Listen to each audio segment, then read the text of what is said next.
The other day, Puff said some real shit though. He said niggas be coming to the club and not dancing no more. Everybody want to stand around. Nobody want to dance. Nobody want to have a good time. Everybody want to look cool. Everybody want to be fake celebrity lit. Everybody want to be fucking cool. Niggas are beat bitches up just to be in the rapper section, just to be near rappers, just to be more close to the other niggas. When that became cool, I'm like, nigga, if I could dance, I would. Shit, I tried to dance. Shit, I tried to battle Casanova. That didn't work. Try to get moved some shiggy. That ain't work. So I'm just saying, cool is cool. And nothing wrong with being cool. You understand? Like, because if niggas is not telling you, I'm going to tell you now. Meek does not want you in this section, bruh. Nah. Fab don't want you in this section, bruh. Drake don't want you in this section, bruh. Cut it out.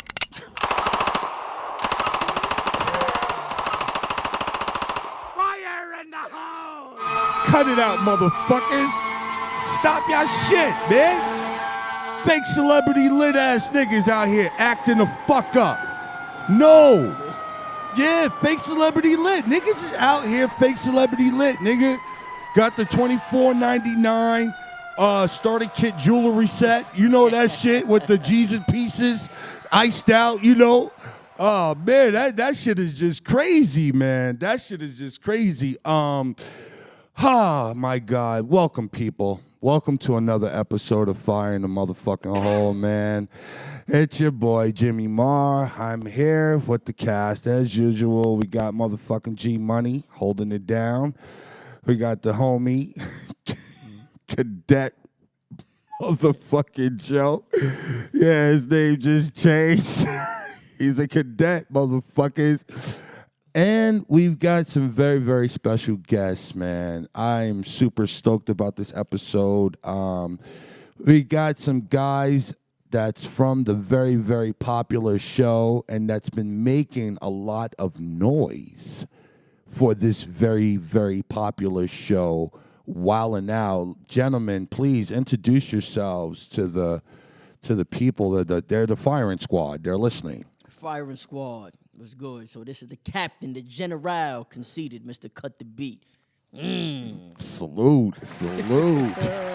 Okay. There you go. And it's your boy, ladies and gentlemen. You know him, you love him. It's comedian Rip Micheals. I guess if you the general, I guess I got to be the sergeant. Somebody got to go on the field to do stuff. Oh, my God. Rip Michael. Motherfucking, look at you, man. Look at you, Proud man. of you, man. Love the podcast, man. Love everything you're doing, man. Great movement, man. Fan of the show. Thank you, man. We're really excited to see what your podcast is gonna do over here at the Big network. ups to Jimmy for making that happen, man. I appreciate being kind. Respect that a lot, man. Big brother taking us under his wing. But fucking Con, I'm gonna tell you this, man. I was listening to you. I cannot wait for the world to hear you guys fucking podcast. I don't even want to say it. I don't feel right saying it because it's supposed to come out your mouths. Right. So let them know what your podcast is, man. All right, so basically our podcast is me, Rip Micheals, and Justine, and we just basically it's called Raw Authentic. So we basically giving to you authentic, but we giving it to you raw. I mean, we're basically no condom, no grease. I mean, just straight, untouched, unstepped on, uncut. All that. We just giving to exactly how it is. We're not sugarcoating nothing. It's not mixed in with nothing. It's not just straight from Colombia. Mexico, that El Chapo. That El Chapo. Because all the cocaine goes through straight from Mexico Medellin. now, and they build the tunnels. That's why they don't care about the wall. He was like, build it as high as you want to. I go under. Oh, my God, That's man. hilarious. But, yeah, I was listening to your podcast, guy, and you guys weren't holding no punch. It reminded me so much of Fire in the Hole because, we done been through it all with everybody over here. We done been through it with Leslie Jones. We're currently going through it with Chris Rock's little cousin, Sherrod Smalls. We had this big thing with Gas Digital. Now Luis Gomez and I are going to fight this MMA match in the fall for $30,000. Oh, wow. So, shout out to the Legions of Skank, all the Skanks out there. I'll be at Skank Fest this year. It's official. They sent the motherfucking paperwork. So, when I listen to your show, I think it's so fucking it reminds me of a Breakfast Club with Charlemagne the God, Envy, and Angela Yee mixed with something else. There's another element that it makes it its own. And I'm gonna tell you guys something, man. I was really, and I could have listened. I'm sitting here watching you guys hour after hour knock out your fucking. Normally people get tired. Right. I was ready for more. Wow, that's impressive, man. I mean, to hear you say that, man, and to bring us in, and you could have easily left. As a producer, you could have walked out, came back, and said, "Hey guys, it's great. You guys have a great day." So that meant a lot that you actually, spend time with us, and thank you for that. I really appreciate that. Con, I'm gonna tell you, man. This is my first time actually engaging you. Right. The second time, because you guys were in the studio yesterday shooting, but this is our first time actually, having this moment. Right. And I want to say this to all the firing squad members, all the skanks that's listening. This young brother right here, man, he is saying something, and he's saying it in a way that everybody can hear it. It's super honest, and it's so fucking raw. People that is afraid of the truth, they may not want to hear this. True. But I'm promising you guys are going to want to hear this guy's disposition, the dynamic between Rip Micheals and the other young lady, Justina. Yeah. Mm-hmm. She is, you don't take, you're not biased. You're the straight man. Right. You're gonna say your opinion. You're not gonna switch up because somebody is rooting you or baiting you to come their way. Or I love to watch and listen to your disposition on the topics you guys were tackling on. Appreciate it, my man. Appreciate it. Now, for the audience that's listening that may not know about you guys' big fucking show, Wildin' Out, why don't you let them know who you are, Con, and where you're from, and how this all came about. All right. Well, how did Wildin' Out just come about? I'm going to break it down. Just about you as an MC, just come about. Just in the come up. Because, a lot of people think MCing is easy. And they think that this is a given. Nah. They don't understand this is trial, tribute, era, and motherfucking come back and do it again tomorrow. Facts. You know what I mean? It's and every night isn't a great night. So I just wanted them to get a more core of where you're coming from, your inspiration, and why'd you keep going. And then I want to get to the next part of what the next platform that you're on right now that's really just helping you brand yourself. So I just wanted to kind of start from the beginning. All right, so I started off battle rapping. I was battle rapping from Brooklyn originally. I moved to Florida, and then I was always back and forth. So I spent time high school in Midwood, in Brooklyn, went to Flanagan. But then I was always battling. I started battling. Then I ran into my man from Cali, my man Fox. I met my man Fox. He was like, "Yo, son, you crazy. Here's what you got to do. You got to go on YouTube." I'm like, "I bet." I put a little freestyle on YouTube. Then this company, a battle rap company that was real big at one time called Grind Time, they reached out, "Yo, your shit's crazy. Why don't you come through and do a battle?" That battle scene wasn't for me, that particular scene. Mm-hmm. I was like, you know what? I would come and judge. I judged a battle, and then they was like, "Yo, we really want you to battle, I said, well, if I battle, it has to be, a dude that is my style of a battling. I'm not going to clash against this guy and that guy. So they said, all right, cool. They were taking too long. So I came up and I had a battle in Harlem where Loaded Lux and I was Mook. just about to say my nigga Loaded Lux. Yeah, so Lux and Mook were actually the host of it. So then when I did that, they were like, "Yo, this dude is crazy." You could tell they were just gravitating towards me a little more than anybody else. They were like, "Yo, this dude's gonna be crazy." So then that footage took too long to come out. So I'm like, all right, you know what? I got New York already. I battle here. Everybody know me in New York for for battling. I'm sorry to interject. You know my nigga Ice. I Yeah, control everything. of course. That's Ice. my Yeah, that's yeah. my nigga. He was there too. That you see, Yeah, he was there. It was Ice was there, Lux was there, Mook was there, T-Rex, T-Rex was there, and Lil- Goods was there. I mean, I'm from Harlem. I'm Okay. I'm right up the block. I bet. Up here, you know. Yeah, so yeah. yeah, T-Rex, all those niggas. Shout out to my nigga Ice, you know. Yeah. For sure, King. So yeah, you in that whole loop series, Yeah, Jones yeah. and all those niggas. all that, yeah. Yeah. It was all my niggas. So but then the footage was taking too long to come out. So my man from Cali called me, yo, I'm gonna start some shit out here. I said, you know what?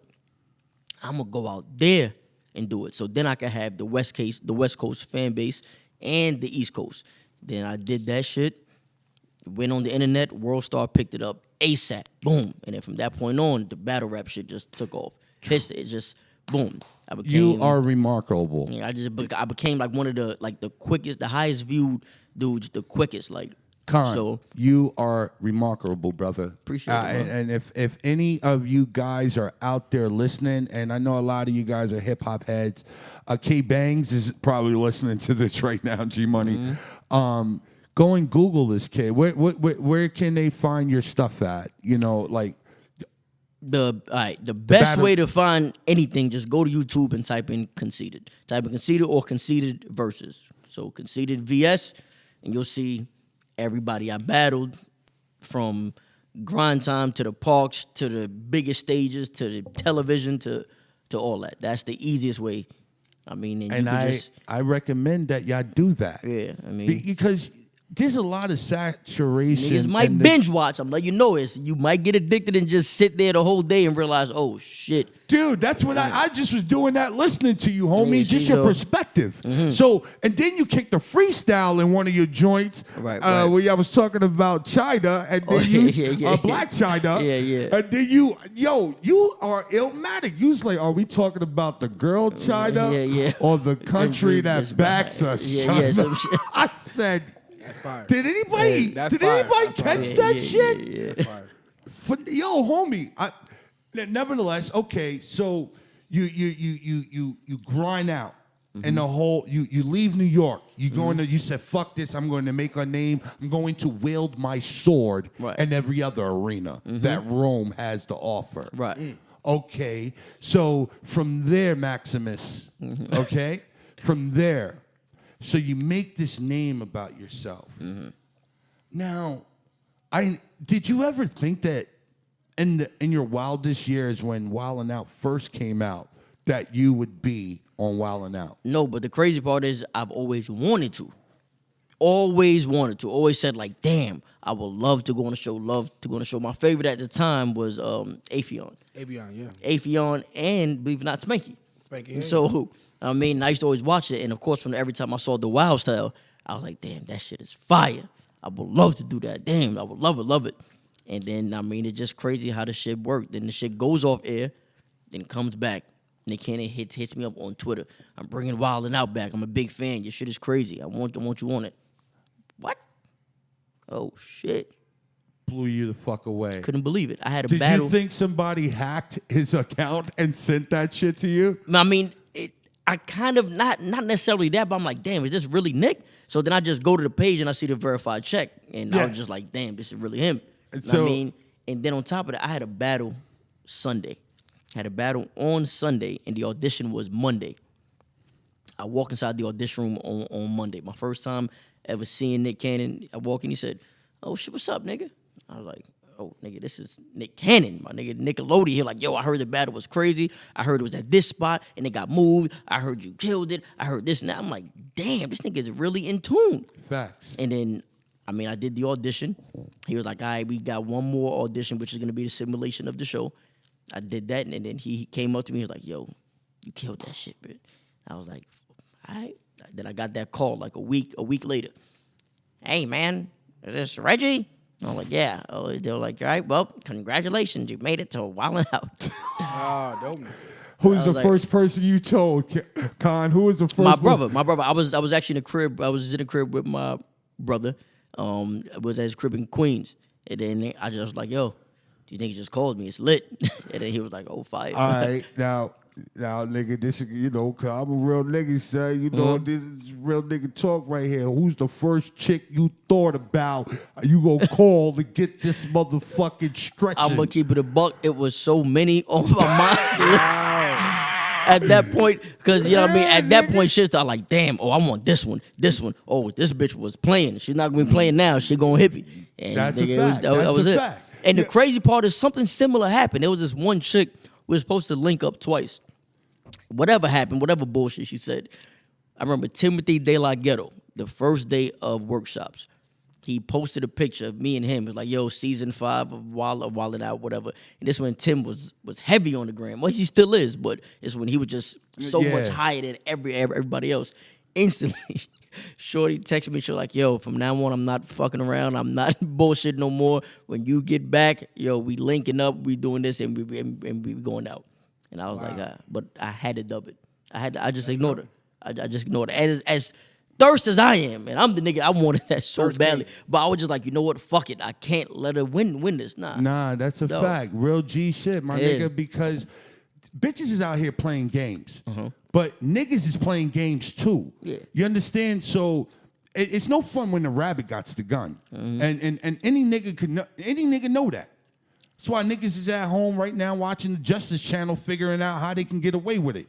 Just like why bitches is at home watching Snap with they nigga figuring out how they can get away with it. Niggas, That's exactly how I saw Snap, watching it with my shorty. she was trying to Never educate even you. knew this show existed. Yeah, nigga, yo, these bitches is illy, man. But, homie, you had to do that. But, you know, there's a couple of bitches that I'm going to double back for. You know what I mean? So after I fucking stretch they walls out and I nut, and I'm going to wipe my motherfucking dick off on they curtains. So when they kids come around playing and touching on that, yeah, those are my kids too, you little fucks. That's hilarious.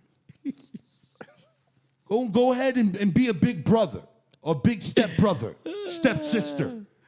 You know, but a couple of these bitches got to get double back on just because. I'm like the bold dragon and motherfucking Lord of the Rings that snatch fucking what's the wizard name, nigga? What was the wizard name in The White Wizard? I don't know.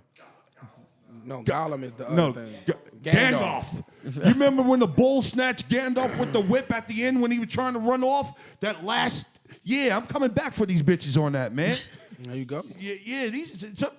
But you're a better man than me because I would have been like, yeah, bitch, let's do it. And let's go with one of the sleaziest short stays. Or when they knock on the door and be like, you got to get, stop fucking. Well, you hear the prostitute arguing with her trick next door. Nah, nigga, I want all my $17. That's hilarious. I'll let you come on my motherfucking Pumas. That's hilarious. They suede. They got a signature on them.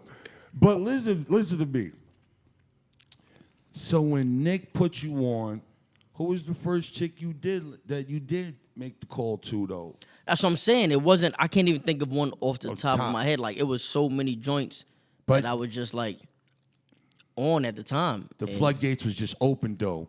Yeah, because see, here's the thing. It wasn't really until right before the season premiered, probably like a month or 2 months before, they did some type of introducing the new cast that came on TV, and that's when my shit got lit. Every bitch was saying to me, "Oh, I seen you on this. I seen you on that. I seen you on that." So I was just like, "All right, It's a phenomenal thing." At that point, I was just reaping in all the benefits. So what you're telling all the niggas that's down right now is continue to grind out and wait your turn because it's coming. Everybody's turn is coming. Everybody's turn. I hope y'all niggas is listening to that. I wanna for a moment, Conceited, I just wanna get to the brother Rip Micheals, man. Okay, guys. A lot of you know that Rip and I have a lot of history. I've known Rip for about good 13, 14 years. We used to do the Uptown Comedy Club back in the day, especially when they were on the West Side on 12th Avenue in Harlem, New York. I remember when Rip first came here, he had the capital S curl. You remember the S curl? I do. You and Ray DeJean was killing the S curl Wow. game. Wow. Ray DeJean from Video Music Box. Yes. He Shout still out. got his though. He does. That still- nigga, he will not let And the that oldest S- hands. You ever seen Ray's hands? You should zoom in on Ray's hand. He has the oldest. He has funeral director hands. I don't know if it's embalming fluid or not moisturizing or heroin from the 90s, but he has these hands that when you touch his hand, you be like, yo, your hands are so old. delicate, feeble. It's so This nigga, old. He's got Jesus' hands that was on the cross. Yes, his hands are very old. You be like, yo, there is an afterlife. But I remember Rip always was a talent. How Rip and I first met, was a little weird. He and I had an issue because of him and my big brother Corey Holcomb, and And then Leslie. Don't forget Leslie. and Leslie. Well, we're talking about people that people know on the show. Oh. And Corey Holcomb and Rip, they squashed they shit, and and Rip and I continue to move forward. He's done a lot of crazy shit to me, where I thought I was going to kill Rip Micheals. Okay, but you know what? He always there's a method to his craziness. To people, they may be thrown off and like, yo, is this nigga blindsided me? But in his mind, he's already made it something that's going to make sense to everybody if everybody just keep their egos in check or keep everything cool, But he's always been a hustler. When he came to New York, he grinded. This nigga was on the streets. He was fucked up. I remember they were teasing this nigga after my nigga Rashid Thurman passed away. God bless his soul. Niggas don't know who Rashid Thurman is. Yeah, Google him. That's not me. Yeah, that's on me, Poppy baby. joke. Yeah. Yes. God bless Fucking his dead, a yeah. genius. A fucking fallen genius before his time. Just like Patrice O'Neal. Yeah. Okay? But Rip ended up getting all of the work. Like, he had every room. He had a flyer for every comedy room in the motherfucking tri-state area. Queens, Long Island, Manhattan, Bronx, Brooklyn. Like, 3 How Brooklyn much were you rooms. charging back then, Rip? Well, okay, this is what happened with the Rashid thing. A lot of people don't know that I already had my own room. So I was always doing things. I did a show, But what does that mean? What does your own room mean? meaning I always had my own spots. Like what happened was I was doing Like a comedy a night. comedy night. A So comedy I'd night. always had my own comedy nights because I went and I remember Lewis booked me and I did a show there and I was always promoting with my own flyers on the street and I got raped so bad on the deal that I could not believe that this is how people got treated. And I was like, yo. I do remember when you used to promote. He always had the nicest cars Hold on, out hold on, at hold on. 4 in the morning, passing out fucking flyers, putting up posters. Oh, right. So, and what happened was I had my own room. So this is how the Rashid thing, and a lot of New York comedians are mad about whatever happened. So I had my own rooms. I had about 4 rooms of my own. Rashid, when he passed, he had BBQs, he had squads, and he had another room. He had 3, and a Queen of the Sea. He had Queen of the Sea. So what happened was they had everybody in line of who they wanted to. First, it was supposed to be Gerald Kelly. Then it was supposed to be Marshall. And then they had other people. And I guess Marshall Brandon, he's a friend of the show. Yeah, We Marshall always Brandon. talk about him. He is fucking hilarious. Hilarious. Beast. One of the greatest writers on the East Coast. Yes, and I call him a lot of times his beast. I always work with Marshall, and they were all having different things hosting this room. And I remember it's this his sister's Rashid's sister was dating Kevin, Big Kev. Remember Tall Yeah, Kev, Big Kev. sex symbol Yeah, Kev. it looks like R. Kelly. So I was at squads. This is exactly how it went. I was at squads, and everybody ate it. And I remember him coming over to me, and he goes, yo, Rip, this is the second week in a row that everybody ate it. And the Jamaican dudes, which was Rico and Junior, they were like, they're not going to do it anymore. He was like, I will give you, because the rooms back then only paid $100. He was like, I will give you another $100 if you can kill it. And so Ronnie and Movado was sitting there. And I took, they had just had some New Year's Eve or whatever kind of thing. They had something, it was glitter all over the place. So I took glitter, and they was heckling me, and I threw it on Serrani. Because he had this song, it's Serrani. Yes. And the thing landed on it. And when I tell you them Jamaican dudes lost it, because I was talking about how Jamaican dudes, he wasn't aggressive because you're sitting next to What Damn I Do, and you got this song, I don't want to play. Yeah, and it destroyed. Like it destroyed. It was disruptive, like and it was just crazy. So the next night, that was the nenext night I did his other room, which was BBQ's in Green Acres Mall Yes, in Queens. And then I Spring forgot who was Valley. hosting. Right, I forgot who was hosting. He was like, "Yo," and it was KD. DJ KD KD, was I the remember. promoter. So KD was like, "Yo, Rip, I heard what you did at Squads. Can you kill this? I'll give you another $100 if you can kill this, because it ain't going good." And I was like, "All right, cool." I did that. I ended up getting into it with some girl and her man, and I called him Team Rocket. So I ended up roasting him and destroying the whole thing. I'm running around the thing. I remember that spot. I'm running around the screen. I'm running around the whole thing, and they're chasing me. So the crowd is losing it because the man is trying to protect his girl. They're chasing me. So anyway, I destroyed that night. And so then that's when I did Queen of the Sea the next night, because Rashi had his one was like Monday, Thursday, and Friday at Queen of the Sea. I did Queen of the Sea, and I did Queen of the Sea, and I did that. So they all collectively that week was like, Rip, we would like you to host his rooms. These are what the budgets are. And I was like, you know what? I don't need the whole budget. I think the budget was like $600. Just give me $200 to host, and you take the rest of the money and give it to Rashid's family. You can call Kevin. So out of that $600 budget, I was only getting $150, and the rest of that paying a comedian $100, and the rest was going to Big Kev, and they were giving that because Kev has Rashid's daughters. He still had daughters with her. So that's what I was doing the entire time when I had my rooms. So when people gave me animosity for it, I never understood it, because I don't know if they understood that I wasn't trying to keep his legacy. And then at one point, I did have 12 rooms. I had 2 rooms because I had my own, and then the other things that came in. Niggas could be broke in New York and be like, yo, I can't pay my rent. Rip Michaels like, all right, I'm going to give you the 2-week run. Niggas paying their rent, nigga. Not that serious, man. But I've always been working. You know, I'm self-proclaimed the underground king. Mm-hmm. I've been doing this since I was 15 years old.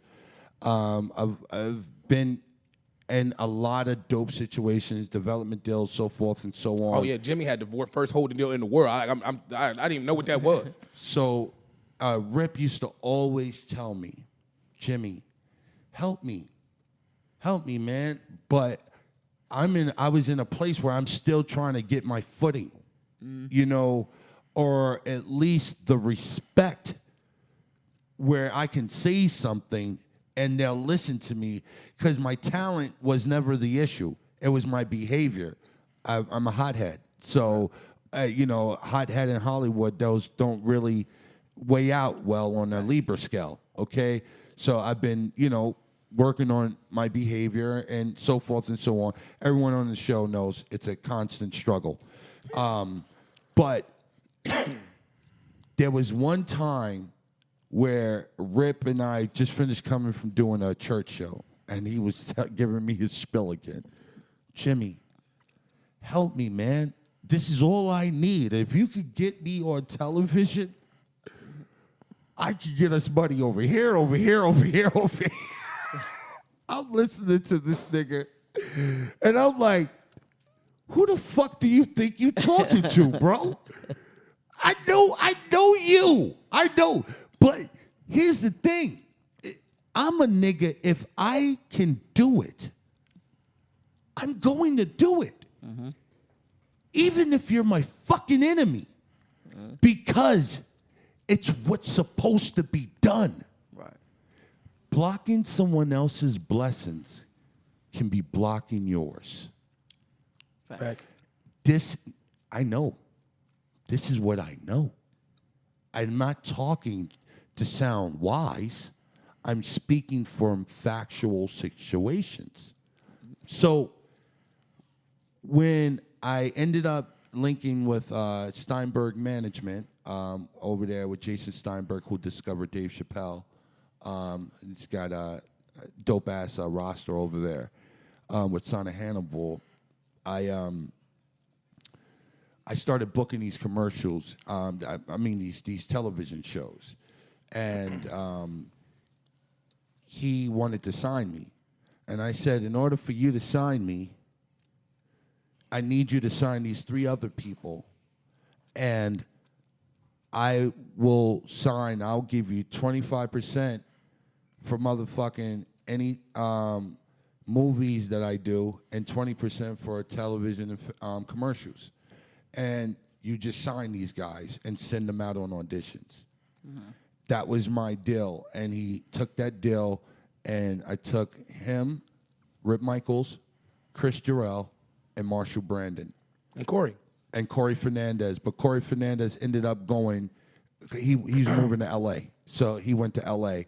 And he wanted to sign for a year. And we're not going to make you hot in a year and then you just go away. No, nigga. 3 years. Right. That enough time to develop you and get and reap some sort of benefits from you. So he signs Rip, and everything that Jason pretty much does when he's calling shots on some of these artists, because I have my ear to the street.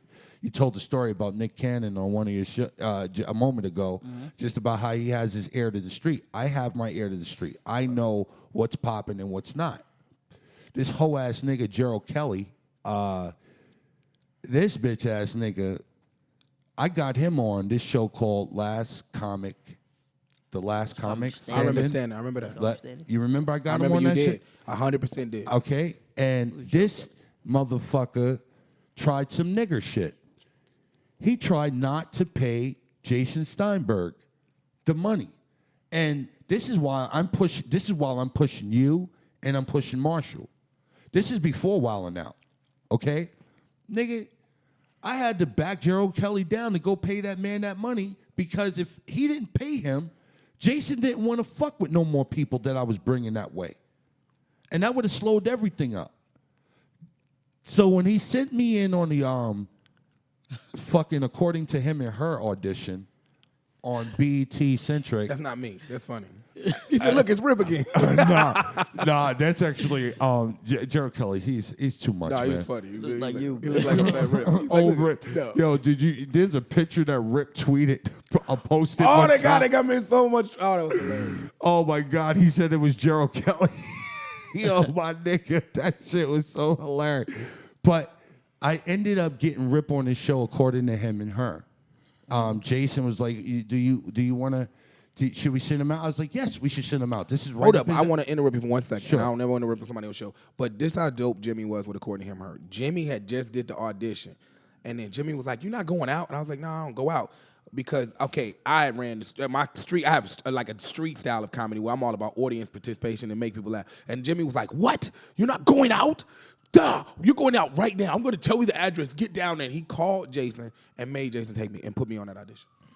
And people don't know these things about me. You know, I'm known in the business as a motherfucker that's just, I don't have a temperament for bullshit. And I'm quick to call you out on your shit, and just to keep it 100, because we don't need to come around pretending to be who we're not. And when I saw what he did with According to Him and Her, this is the funniest Wildin' Out story. Okay. I never wanted to be on Wildin' Out. It was never my cup of tea. Right. But I love the show. Wildin' Out, Nick Cannon went to Jim Brewer. Oh, hold on. We have Kevin. Kevin, come here, man. Come in on this. All right, I'm sorry. It's all good. Come here. We're gonna have .com sit down with you guys, because I want y'all to hear something that y'all need to know, because this is history. Give it up, ladies and gentlemen. My business partner, my motherfucking mentor, one of my fucking heroes in the game. Give it up for .com from 30 Rock, man. Yep. It's so Back of the lack. back in the line. It's so ironic that we're having this story and this moment right now, because we interviewed .com for Fire in the Hole Patreon, okay? And he told the story. Was it Jim Brewer that came? Tell the story, .com. How Wildin' Out came about.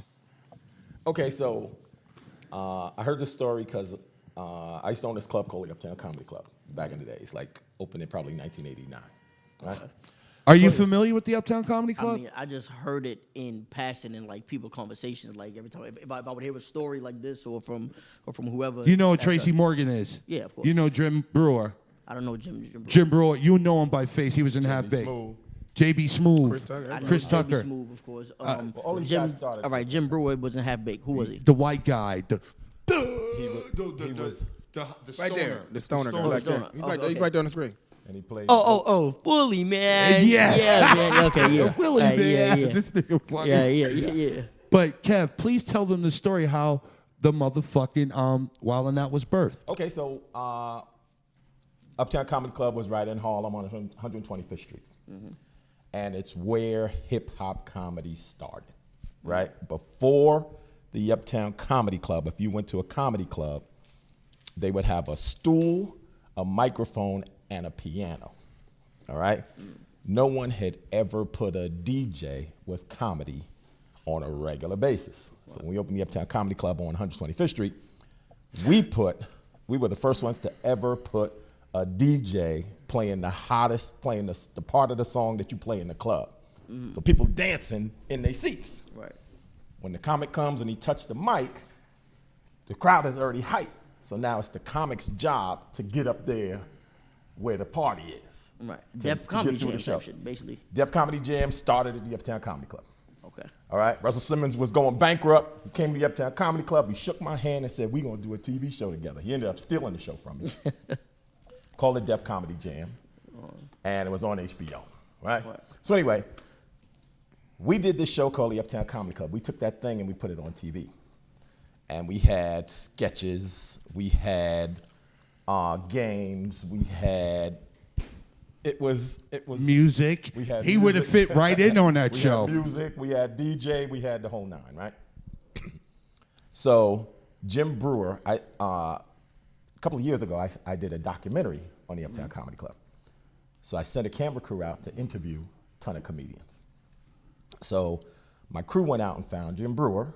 As a matter of fact, Jim Brewer called. He heard I was doing the documentary. He called, he said, "Kev, I want to be on this thing.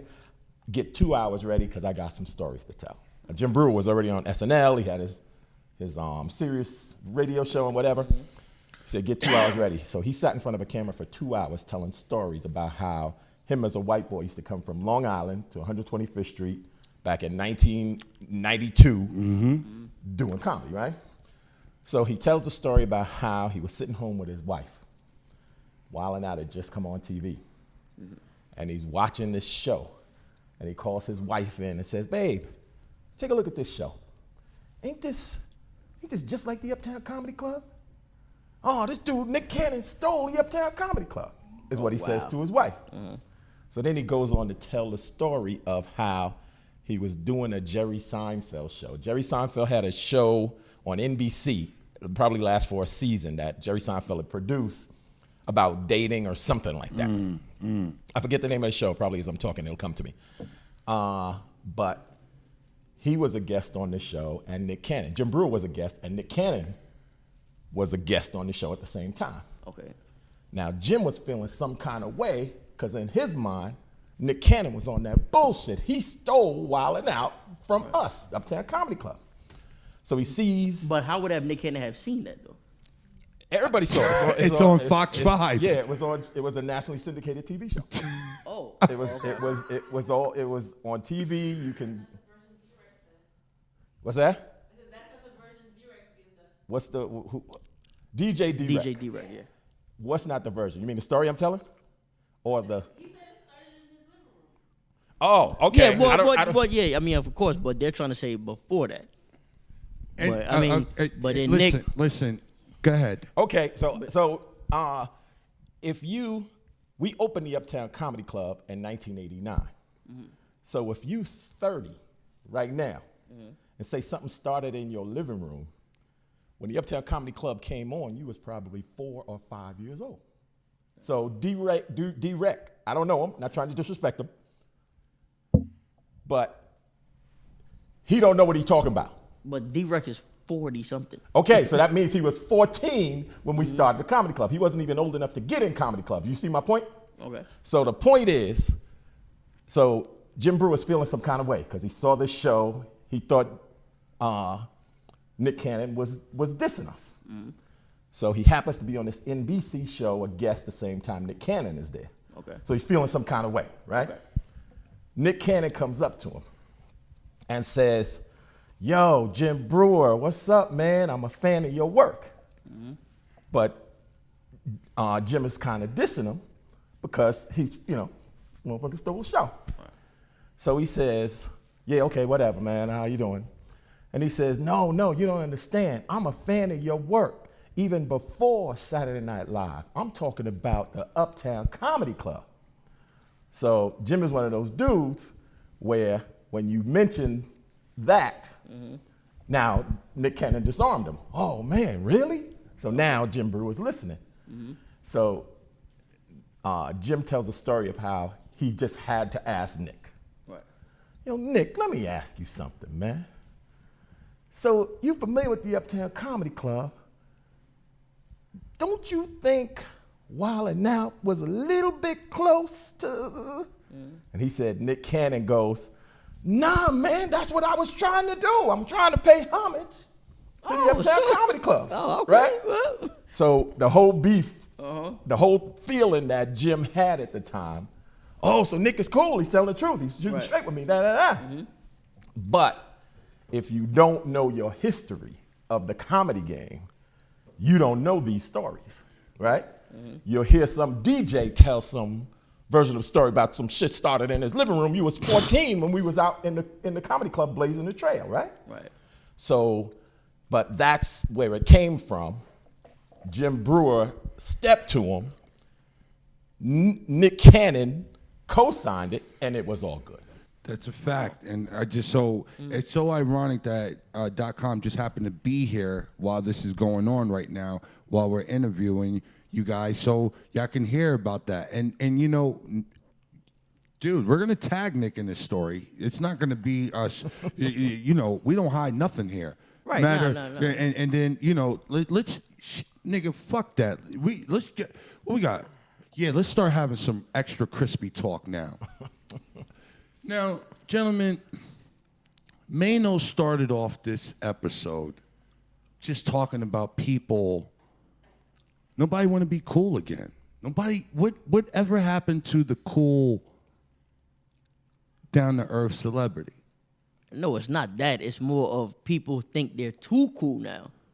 Go ahead, Conceited. That's Talk what about it it. is. That's what it is. Is nobody wants to be the normal nigga no more. That's what it is. So, And why do you think that's the case? I mean, this is what the social media portrays, what, let's say, a video portrays, or whatever. It's just from something that they view from somebody else doing. So that's all it is. The people trying to live up to other people's standards. What about you, Rip? I would say that being because Jimmy, you come from where I come from, and I was blessed enough to be able to do the Uptown Comedy Corner before. Uptown Comedy Club, and I was blessed to do the Uptown Comedy Club before they started. And But before they dude, closed. you did say the Uptown Comedy Corner, and that is a club because down that's in what- that's in Atlanta. That's So dope. we're not going to Yeah. just ignore that. Shout out to Atlanta for providing that venue for black comics or in all comics to work their craft. So the Uptown Comedy Corner. Go ahead, proceed. I was able to do the Uptown Comedy Club, and I come from a different area. So now, when I'm around celebrities, it's hard for me because everybody is on this brand.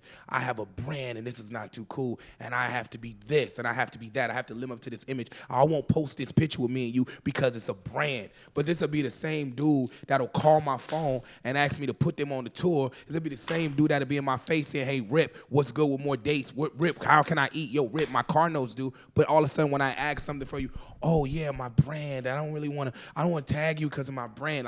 And I think that stopped the coolness because everybody's trying to get this whole image that they're having, and I think people are buying into it. No, you know what? No one's buying into that shit. Let me tell you what. Okay. Here's the breakdown. The Matrix is real. And anyone out here fronting, they're just living in an avatar. Your girl Justine is living in an avatar. I'm going to keep it a stack with your niggas. Why you say that, though? I'm going to tell you why. Her whole disposition, her whole energy is fake. If you're not someone of substance in her eyes, you're no one. And this is a fact. I watched her behavior for 2 days. And I watch people I read people for a living. I'm a comic. I go in, read rooms, and I go and choose the jokes that I think is the best jokes to tell because of how the people are moving.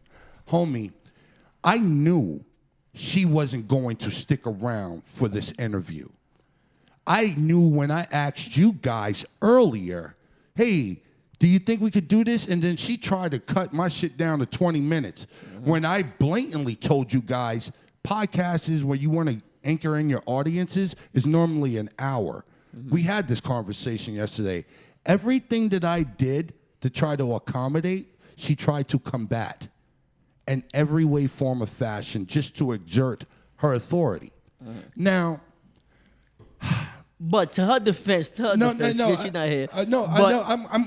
Okay. I'm gonna go ahead. You want to defend her? Go ahead. I want you to be her public pretender. Go ahead. So basically, what I'm just trying to say is, I wouldn't say Because it not gets because deeper. I'm about to go more. It doesn't stop right there. Nigga, what I'm trying to say is that not that she's looking at you not with somebody with no substance. It's not that. It's just that her mind was just set on a certain thing that we were gonna do, and then when shit got, there was swerves in the road, she just wanted to stay on track. That was really it. I disagree. I'm not gonna sit there and Justina, my girl. That's not Justina. Justina is very high strung. I just took Justina to NACA. I was like, this is what we doing in NACA. This is what it is. I'm blessed enough to showcase in NACA, which is one of the hardest things to do. It is the equivalent of trying to book Letterman. Because it is thousands upon thousands of rappers, actors. They get at least, I want to say 20,000 submissions, and they pick 5 people to be in one showcase. And this is the Nationals. This isn't a small region. This isn't, and we had the plan, and then she changed it. And that's my girl, but she came high strung. I want this, I want that, I want this, I want that. So that's just becoming an evolution, and I'm just my girl. And homie, Mano just said it. What happened to the cool people? Homie, I know that's your people, but check this shit out. There's going to come a time when you guys are going to do this, and that's the inevitability. Right. And I'm telling you something. She's a culture vulture. And my nigga, I'm watching it, and I'm seeing it, her whole swag. Just because you fucking a nigga don't make you that nigga. Right. Well, Nah, homie. We go just keep it as no. That's what I'm saying. And you're really I'm trying to keep it a buck. That's what I'm trying to tell go you. ahead. From knowing her, this is not like it's not like I'm just like, oh nah, because she's cool. No, I'm saying she really like what you see. That's really her. Like yeah, but that's not really her. She's a sweetheart. She's a sweetheart. That's her avatar. She's not being the real her. She's putting on this image so people can stay at bay because she's been hurt before, numerous of times, and it started in her childhood. I'm telling you some illmatic shit, my nigga, and you don't want to hear it, but and I know niggas is laughing, but I'm telling you, bro, that's not the real her. That's not the real her. And her behavior said it all. Just the fact that she was in here with that disposition like she really the shit. And, homie, we all the shit. Just because we all the shit don't mean we got to stink. Mm-hmm. She chose to stink. And that shit ain't gonna last in the industry. I really hope this album is heat. Because, my nigga, if it's not, she's gonna be looking really weird. And that's a fact. So I'm rooting for her, but I'm also I'm hoping that she humbles herself before she's in a situation where it's too late to humble herself. And on her way down, she's gonna see the same faces that she was too good to talk to or converse with. you see, but that's what I'm saying. Because she's not arrogant, son. I'm telling, she'll be G Money. G Money. Hold on. Let me ask my producers. What my producers think. What do you think, G Money? Hey, yo. This is fire in the hole. You gotta keep it a buck. Come over here. Right here. Get on the way. Here you go. Thank you so much. What did you think? God, I don't know, man. I guess we definitely got off to a bad start, to say the least. You know. What did you think about her overall energy? I guess. Come on, man. What the? I don't know. G Money, are you serious, right? I don't know, bro. Yo, get the You put me fuck on the off the spot. microphone. Yo, I've never. Oh, so you do that shit with Kevin Brennan and the Legions of Skank, but you. Oh, okay. You won't touch the mic again. Listen to me, homie. Hold on, wait. What do you think? I've known Justina for a while. Like I known Justina when we were doing the tour. And Justina used to hit me and be like, "Hey, Rip, how can I get on some of the dates?" And Justina used to, because I used to be the warm guy, and I put, when we first started doing the tour, and I started putting in, like I put in Long Island when we did the makeup dates. I started bringing her around, and I've known Justina to be. It's me adjusting to a newer Justina. I mean, she's gotten more followers. I understand that she's, living that image, and I've known. Yo, but listen, she's getting this shit. Don't be fooled, my niggas. It's a white girl jacking the culture, and they're going to position her. Because for some reason, black people, we are in awe when white people are attracted to our culture and choose to emulate it in some way, some form, and fashion. So go ahead. All bro. I was saying is that Justina I've known over the years has been super humble. Like when I was like, Justina, we're not rapping. It's not the show. When we was doing certain things, we needed, and she would always be ready to go and do things. And I think, and that's the Justina I knew. That's Justina I grew to know. When she was like, "Hey, Rip, let's do this. Let's work on this." I've known Justina as that person. Like, so the new energy that, the energy has shifted. I'm not going to say a lot. It's a little different energy. It's more. Nigga, I know that the energy's different. She could not have been this person coming into the fucking industry. Because niggas would not have dealt with that. She would have to been sucking and fucking for any of this. And with that attitude. But as far as the changing, everybody, no matter, you could be the, no Yo, matter bro, what. Bro, Dave Chappelle is the, Kevin, no, fuck. I'm going to talk about the biggest black Hollywood star, Kevin Hart, one of my best friends in the world. The bigger he got, the more humble he's become. And I will agree with that. Nick, same way. Nick is super humble. That's one thing. I saw Nick. I know Nick is a humble motherfucker. I saw him. He didn't want to be around Spanky Hayes. And that nigga gave his Wildin' Out jacket. The Wildin' Out jacket, when the varsity joint, took that shit off his back and gave that shit to Spanky. He took us down there and was showing what's up and all that shit. Showed us mad love, all that. He's a good dude. Super humble dude. He stayed. But, homie, you're a humble... Conceited, listen to me. 100%, your name contradicts who you are. Your behavior. Hear that all the time. And so I'm just sitting here as a producer over here at this network, okay, and watching you guys show, like, it's okay to toot your horn, but don't swallow your cum. Wow. The reason why that's funny because that wasn't even an instrument. It Yeah, didn't even go back to an instrument. It didn't go. Don't use the dildo. I know, but don't eat eggs. Yeah. You can use the dildo, but don't eat eggs. It would be something like, "Don't toot your own horn, but don't fucking play a whole song." Yeah, The nigga said, That nigga, don't swallow your cum. swallow your own cum. No, because tooting your horn is a phrase for sucking dick. So that's what you didn't catch. It's a euphemism. Oh, okay. So toot my own horn is to suck. Don't suck your own dick. That was a nice way of saying it. So listen, all I'm saying is this. After meeting her yesterday and this ball of energy, let's just put it like that, ball of energy, I went home and I investigated her. I said, this bitch must be the next female Pac. And then I saw it was a slapstick Eminem movement. And I said, this cannot be what she's gearing up all of this testosterone for the industry with. I think it's going to be imminent that she's going to have to bring that shit all the way down.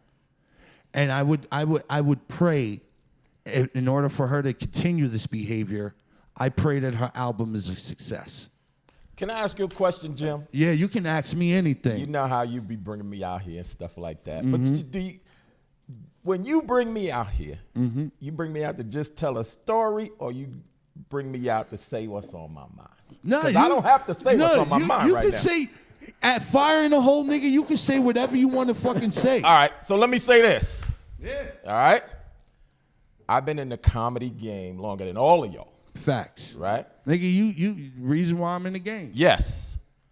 And 15 years old. And you know I got 2 kids and they both girls. Facts. All right?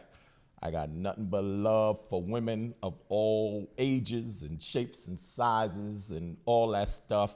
And they up, when they get into anything and find success, they up against it, right? The stand-up comedy game is typically a male-dominated game, right? And for any female to find success in this game, they gotta come with it. But she's not a stand-up comic. No, but check it out. She's in the comedy game now. She's on Wild 'N Out. Yeah. No, she's Right? not. But we have, on Wild 'N Out, we have rappers. It don't matter. It Yeah. don't matter. I seen the show. Because- That's a no, comedy because- show. But hold Right, on, hold on, so hold on. it Let me is- say what it I'm is gonna say. because- Let me say what I'm gonna say. Let me say what I'm gonna say.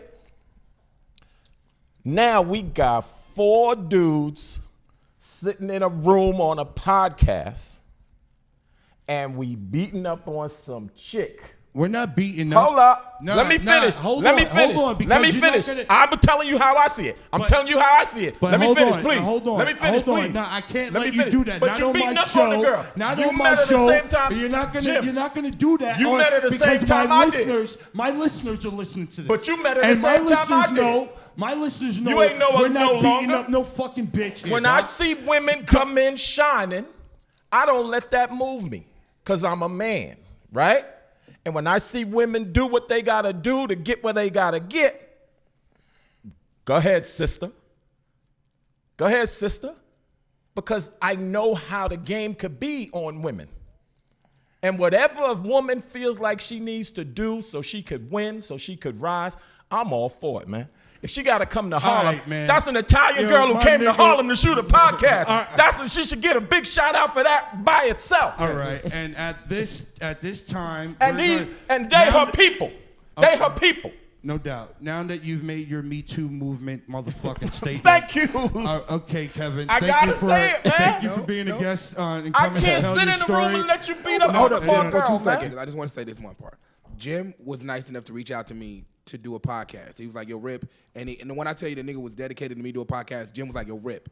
And yo, Rip. And to the point where I was like, yo. And he was like, yo, Rip, really? You want your brand to go here? So it was never a Justina thing. It was like, hey, a Rip thing. And building around Rip. And then I was like, you know what?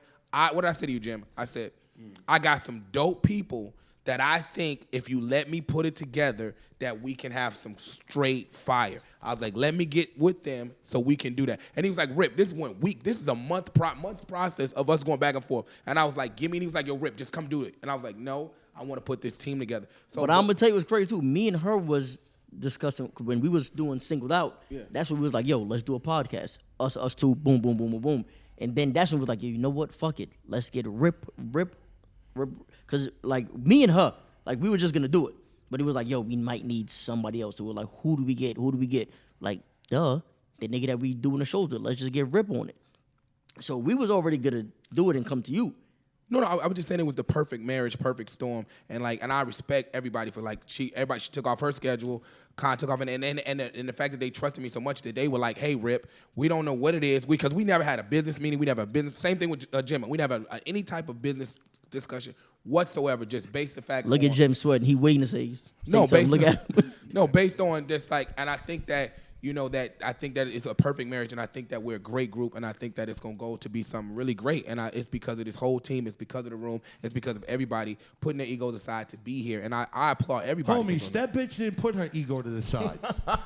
She didn't put her ego to the side. I don't give a fuck. I'm saying what the fuck. Nah, nigga. Let her eat. Nah, we all equals in here, B.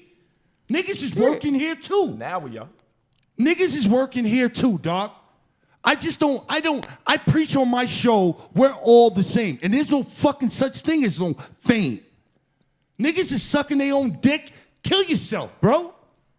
You just living your dream. You're just doing what someone else is doing to go to school. If a motherfucker wakes up and go teach a classroom full of fucking 30 kids in the morning, guess what? That motherfucker's a hero too. He should be famous too. Motherfucker go save somebody in a fire, he should be famous too. A motherfucker stop a burglary or a robbery, he should be famous too. So all this matrix given, this is what fame is, that's bullshit, man, because it fucks with our mental states of mind of who we're really supposed to be. So if you niggas is content with somebody acting like that around you, then that goes to say a lot about your character. And if you're gonna make excuses for some individual like that, that says a lot about your character and what you're willing to endure to get what you need. I don't give a fuck. I'm going to say what the fuck I want to say because I'm going to keep it honest. I wear everything on my sleeve. As you should. But now listen, but if I'm telling you that Shorty been the exact same person since Homie, I met her. since you met her. He just said there was a change. Homie, what I'm telling you, you're coming into an atmosphere where we're here to appease you. Mm-hmm. So what the fuck are you coming in here with an attitude for? Like you're really the shit. No, my nigga, please answer me. Make it make sense to me.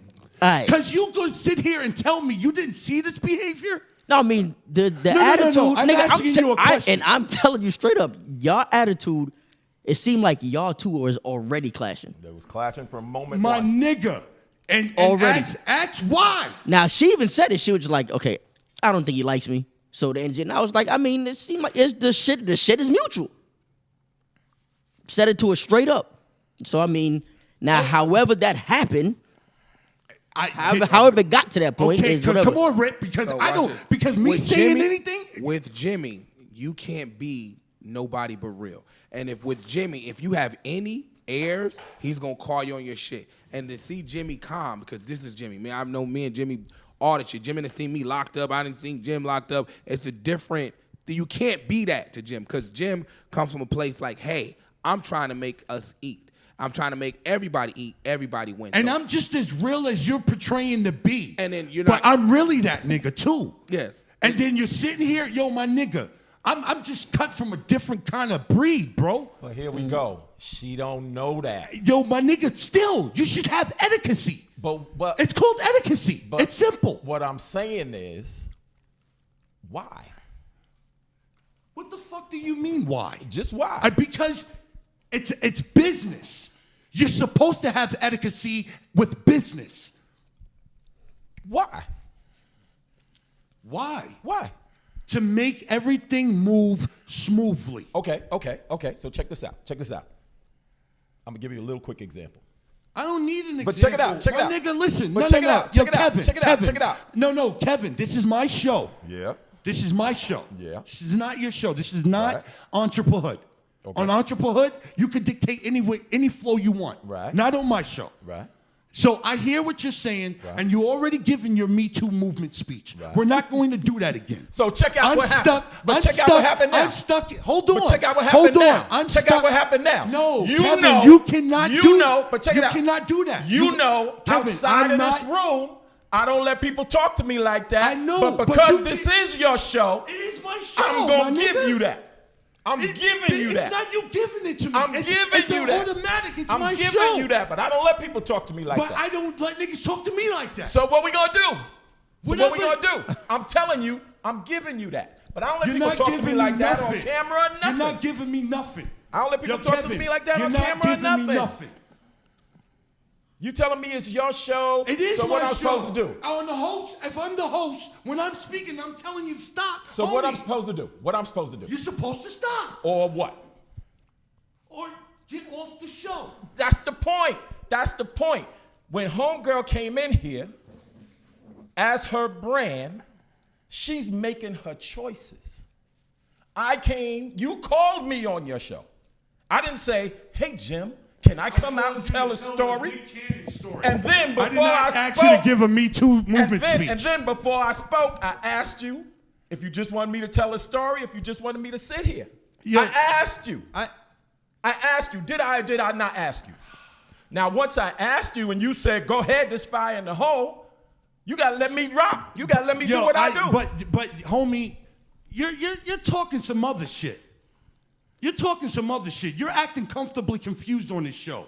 Like you didn't see her fucking behavior. The point is, why is she a threat to anybody? No, it's not a threat. Why is she We're an just issue? speaking about etiquette in the beginning. You missed the beginning of our show and what Mano was talking about.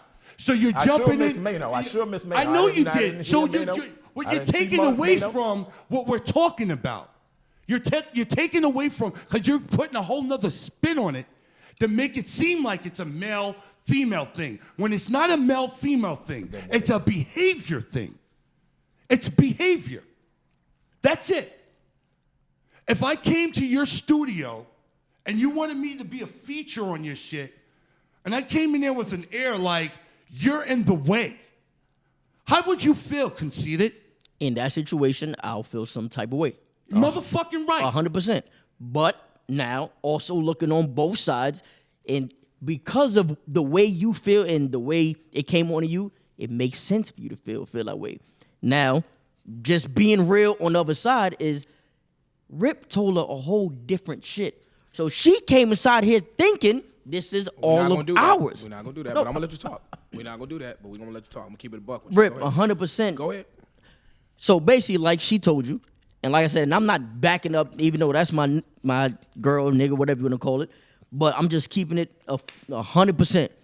We just thought it was like, all right, boom, let's get together, let's do this podcast somewhere. We thought Rip just called some contractor, hey, let us use this space. Everything was gonna be ours. Lights, cameras, action, people, girl, this, that. This is what we thought. That's why when you said anything to her besides a I didn't hello. say anything. No, I'm not I'm saying just anything as far as, all right, so we're gonna, that we when share we with other people, to her that's 100% foreign. So that's why she's on guard now. But you didn't after know we- that. Even after, oh, yes, Hold sir. up. But since you did not know that, now you're like, hold on, what the fuck? That- the fuck you talking about? Like, yo, this is what I was told this was gonna happen. Can I say something, sir? That- just real. Before then, she had an air about her, sir. I swear on my son. I You say swear on before then, on I mean- Jawan Noah Harris Martinez. She had an air about her when she first pulled up, bro. Now, my turn. Now, that is not a factual conversation because how could we ever have an assumption of a studio renting it out and we're doing I all just the want to budgets? say, hold on, real quick, Rip. I want every firing squad member that's listening to this show to know she had the opportunity to stay and be on this show. She chose to leave. But I spoke earlier with these guys and asked you guys to do this shit, and she didn't want it. She didn't want me to do this show with all three of you guys because she knew I was going to ask these questions. I'm not this nigga that asks these questions behind somebody's back. I know this is going to get out, and I want her to double back and come and have this conversation face to face because I'm not going to hold no punches. I'm not that nigga. Okay. Everything that I say now, I will say to her because I'm factual about my disposition. Now, watch this. Now, one time, and this is kind, we have a conversation about renting a studio, booking it, or a cost. Not one time did I say ever in any conversation, because we're all in the threads, that, hey, we're renting a studio, we're paying for lights, this is the cost, this is what we're doing, this is what they're charging us. I said verbatim, now I have a situation that me and him never had a conversation about any type of monetary thing, and they're going to do our podcast. That's all I said. Yeah, all you said is that I'm gonna rent out this studio. I never whatever you said said. rent. Or never studio said time. You said purchase. something. I said I have exactly verbatim in the text. I have people that are going to do our podcast. This is the time, and I put Megan in touch with everybody so they could coordinate it. I never want You time. said So don't sit the there. last time where I was supposed to come through, you was like, yo. You said something about like, you're like, yo, we have the bookings. It gets expensive or some shit about the slots. When we was talking about going to NACA, and I was on the phone, you said, when are we gonna do this podcast? I said, I gotta go to Boston. I can come right after. You're like, all right, let me know so I can get the dates because I'm gonna be booking the space. Because or they whatever have you to said. book the space because they have other slots. Okay, So see? how can You we see? have a conversation about money if we're not talking? I never said no conversation about money. Booking means they have to put us in a You slot. just said right now, book the space, but you want to know what you never said? You never said anything about they, them. It was always I. You said I have to book this. Meaning that we referring have to yourself. to confirm a time. Con, that's what a booking means. You're not. If I'm saying we're booking something, it's money involved. If I'm saying we're booking a space, this is the cost. This is what it is, and you cannot say it because every time we've done business, That's my point. That is my point. That word booking. You not say anything about them, we. You just said, yo, I have to book. So obviously, nigga, I'm thinking it's you who's booking. We're either gonna split the cost after, or like you said, I will pay for the first one, and y'all can do the next one. No, do you remember saying that? No, we never had a conversation about paying anything. You did not say that you would do the first. What did you say you would pay for first? I said let's book the spot because when you mentioned is right there that they See, needed right spot. there, let's book. That Beanie, means watch this. What does pay that mean? for an area. No, it doesn't. When I said, you said, what dates do you want booked? I have to have the slots. That's the conversation that was had to me that I had with you See, guys. that's the point. You talked to him. It was him talk to us. Nothing about no other third party. No, I That's said the problem no, there. no. I said I someone's see what going he's to. No, saying. he's not because Con is cheap. Con is cheap as hell and quick to ask for money, but never quick to pay out nothing. I've done massive projects for Con, and he never wanted to come out his pocket I'm the because they one got that- a godly thing I'm where like, the one hey that paid Con, more. we got a Lamborghini and we got a private jet and we need to pay this money. I'm not paying any money. Nobody told me about paying money. I'm the one. No, yeah, of course. If you come, yes, 100%. If you come to me and this nigga did a million %. Me and this nigga did a whole show for 2-3 days, right? My manager put up money. I gave my manager whatever It's amount his of manager's bread. project. and yours, Yeah, right? that we came together to do. I was like, let's do it. So I gave my manager exactly what he asked me for. Exactly. Boom. Everything was good. At the end of the filming, he comes to me, yo, give me a couple, blah, blah, blah. Because your this and that. manager says Khan never gave me anything, and she's there, and he said Khan came down here and paid absolutely nothing. And I was like, dude, this is the half. I'm paying my half. He's like, Nigga, well, you need to how go do you speak think- how do you to think the private Khan. jet got Hold in up. there? He said, you need to speak to Khan because Khan never gave me any money if we're supposed to be partners. That's why I had the conversation with you from your manager, Ken. Then Kenny would have just told me that. Kenny has never held anything from me. Dude, he told me to ask you for the money, and that's why I was like, yo, Khan, where's your money? Rick, then why Hold did up, hold you- up. And you know I'm not about money because when we shot the thing and it was a $20,000 payout thing, I went to the crib and grabbed the 20 grand in cash to lay on the table. Rick, So that ain't- wasn't you- even 20. It was supposed How to much look was like it? 20 it was for the. It was supposed to 20. look Watch like this. 20 for the Magic, give her the TV. microphone. Well, how much cash in actual cash did I bring out? Yeah, And- we're good. Hold up, because she counted it afterwards. It was how much money? In 10 minutes, I went around All the right, corner how and much- grabbed 20 grand in cash. How much and was the brought prize? it just for the look. She's right there. Rip. She's Everybody right there. knows Watch that this. Watch this. everything you say is Watch this. No, 98% no, this is the It publicist. was 20. false. No, ask her. She's right there. It was 20. It was Thank you. It was real. Yeah. Imagine that is his publicist no, that she will it's say not. anything when for it him. come to Rip Bread, I'm gonna kind of. when it come to Rip Bread, my money. I'm on a Libra ain't- scale with now watch this. I'm kind of watch leaning watch with him a this. little No. bit. Con, when it come to I did. money, I did, my Kev. money You're right. ain't- You're ain't right. never been weird. He started this. Hold whole up, watch thing. it. My money ain't never been weird. There's not a comic that say I didn't pay They him. was There's friends not when nobody they said that walked I in never this gave him their bread. Even when promoters walk out. That's not a conversation. That's what here, I'm so saying. why are you So even talking about you're it? Yeah, talking about that's it. a- Nobody has ever No, said no. anything What about I'm saying, you said How money. did y'all guys get into this when we were talking about the etiquette and behavior Okay, let's get of back stars? on topic. Let's get back on topic then. I guess. You know, you no, because that It's just I a sore did- subject for me. I'm no, sorry, Jen. because listen, I didn't like. This is what I wasn't trying to do on this show. I didn't like that you took a shot at him being stingy and not wanting to pay. And I didn't Con like is the that. stingy. Ask him, Hold are on, you not the hold- stingiest man in the hold world? on. Stingy? How Hold- about stingy? Oh, ask, are you not the stingiest man in the No, world? how? Stop. You just told How me that is it? earlier. You just said facts before we tape this going. I was like, Con, you the stingiest man I know. You was like, facts. Yo, I think you just make up Stop. shit. Con, you just said that. I was like, Con won't give a penny out. Con was like, facts. I hold on to my bread. Hey man, okay. Just listen. because you mimic my voice doesn't mean I said it. Whatever, God, whatever. Play back, Alexa. Play back the conversation that me and Con had before. Hey, yo, I repeat, Con said, "I am the stingiest man in the world. I will not give a dime." You just heard Alexa. listen, man. I'm not. I don't really know how that shit just went into that. And listeners, I know y'all eating this shit up. Y'all like, wow, you know, because in their mind, you know, when they see guys on TV, they think that we're rich. Yeah. They don't know that check is already spent. You know what I mean? But you know, here's the thing, though. Justina's a star in her own right because she is marketable. She has a look. I'm gonna tell you guys something super fucking weird right now, and this is the God's honest truth. When I first saw her on Wildin' Out, dude, I thought it was a buddy of mine from Warped Tour. This guy named Jeffree Star. This nigga's wild. No, dude, pull up Jeffree Star.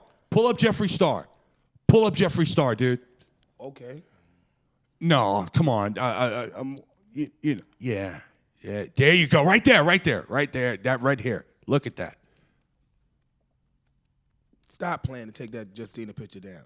Yo, homie, when I'm just playing. So when I She saw, doesn't look like that dude, man. When I saw her on Wildin' Out, I thought Jeffree Star made it on Wildin' Out, and I was like, yo, that's kind of crazy right there. And then I heard a rhyme, and then I was like, that's not Jeffree Star. Right. And for a girl to freestyle, she's nice. I'm not. Niggas say whatever they want to say, try to pull a white card on her and all that sucker shit. She's nice. She did some shit on Sway in the morning. By the way, I used to do morning radio with Sway. I'm the nigga that got in the fight with Jaheim on that was me. Yeah, the nigga that he threw Pepto-Bismol. And that was true. They was gay or something like that, right? That's a fact. It's not Jaheim is more? all the way Mookie. Mookie. What Loud. happened with that? Because I remember that story a little bit. Yeah, yo, bro, it's just He tried to fight you over his boyfriend or something? he got mad that I asked the question. You know what I mean? But oh shit, she remember that? How old are you? How old are you? She said that's her homeboy. Give her a mic. Yeah, you're going to get it from Yeah, all directions. Come here. That's your homeboy. Uh-oh, yeah, give her the mic. She got some Jaheim Let's stories. get some of that mic. Get She over got there. some Jaheim story. Here you go. Come on. Here's the mic. Come on. She got some Jaheim stories. She just said that's her homeboy, you know. Go ahead and tell the Come truth, here. because Jimmy you better tell the truth before you get it out to you. Yes. Talking to the microphone, sweetie. Okay, I'm here. Hey, everybody, this is Rip's publicist. Introduce yourself. Megan Sherry. I'm Rip's publicist. All right. So Flatbush. you Flatbush, building. Brooklyn. okay? Haitian. In the building. Right. Yo, real talk. I used to fucking nurse in the butt from Flatbush. Yeah, she lives on Flatbush Ave. Dead serious. I used to call her Bambi.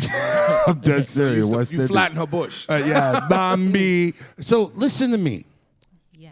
You remember that Jaheim remember incident? Yeah, because he called me that day. He called. Oh! We don't got this. Hot 97 don't got this shit. Yeah, there she was. What? Okay, it's after the whole thing. He calls you. What did he say to you?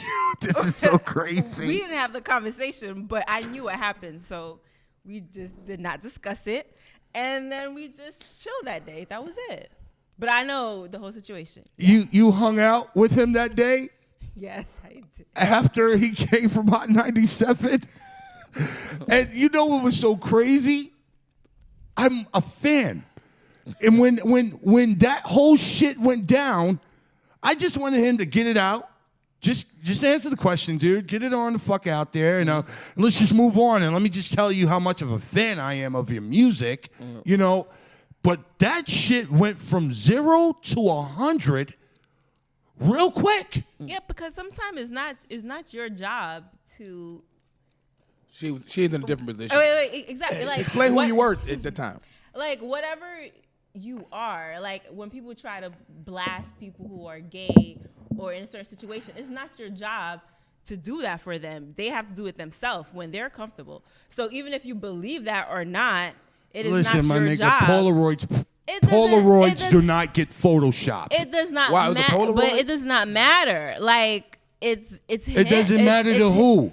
It doesn't matter to who. Let me tell you something, shorty. I was up north. Okay. And I was up north with niggas that was fucking niggas and coming down on a visit, fucking their wives and kissing their kids in the fucking mouth when they was sucking niggas' dicks. Got so, you. So no. Do you really got me? Because I believe. I'm trying to hold say, on. yeah, that's hold on. wrong. That's hold really on. wrong. But Hold when you- on. Hold okay. on.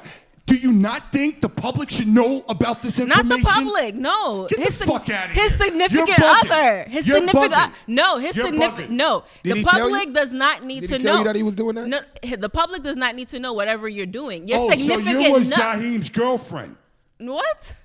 Were you? What the fuck? No. What do you mean? I'm just saying. asking you, was What I'm trying to say You're Jaheim's is- girlfriend. So you was being fucked by a nigga What? that was fucking niggas and fucking you at the same time.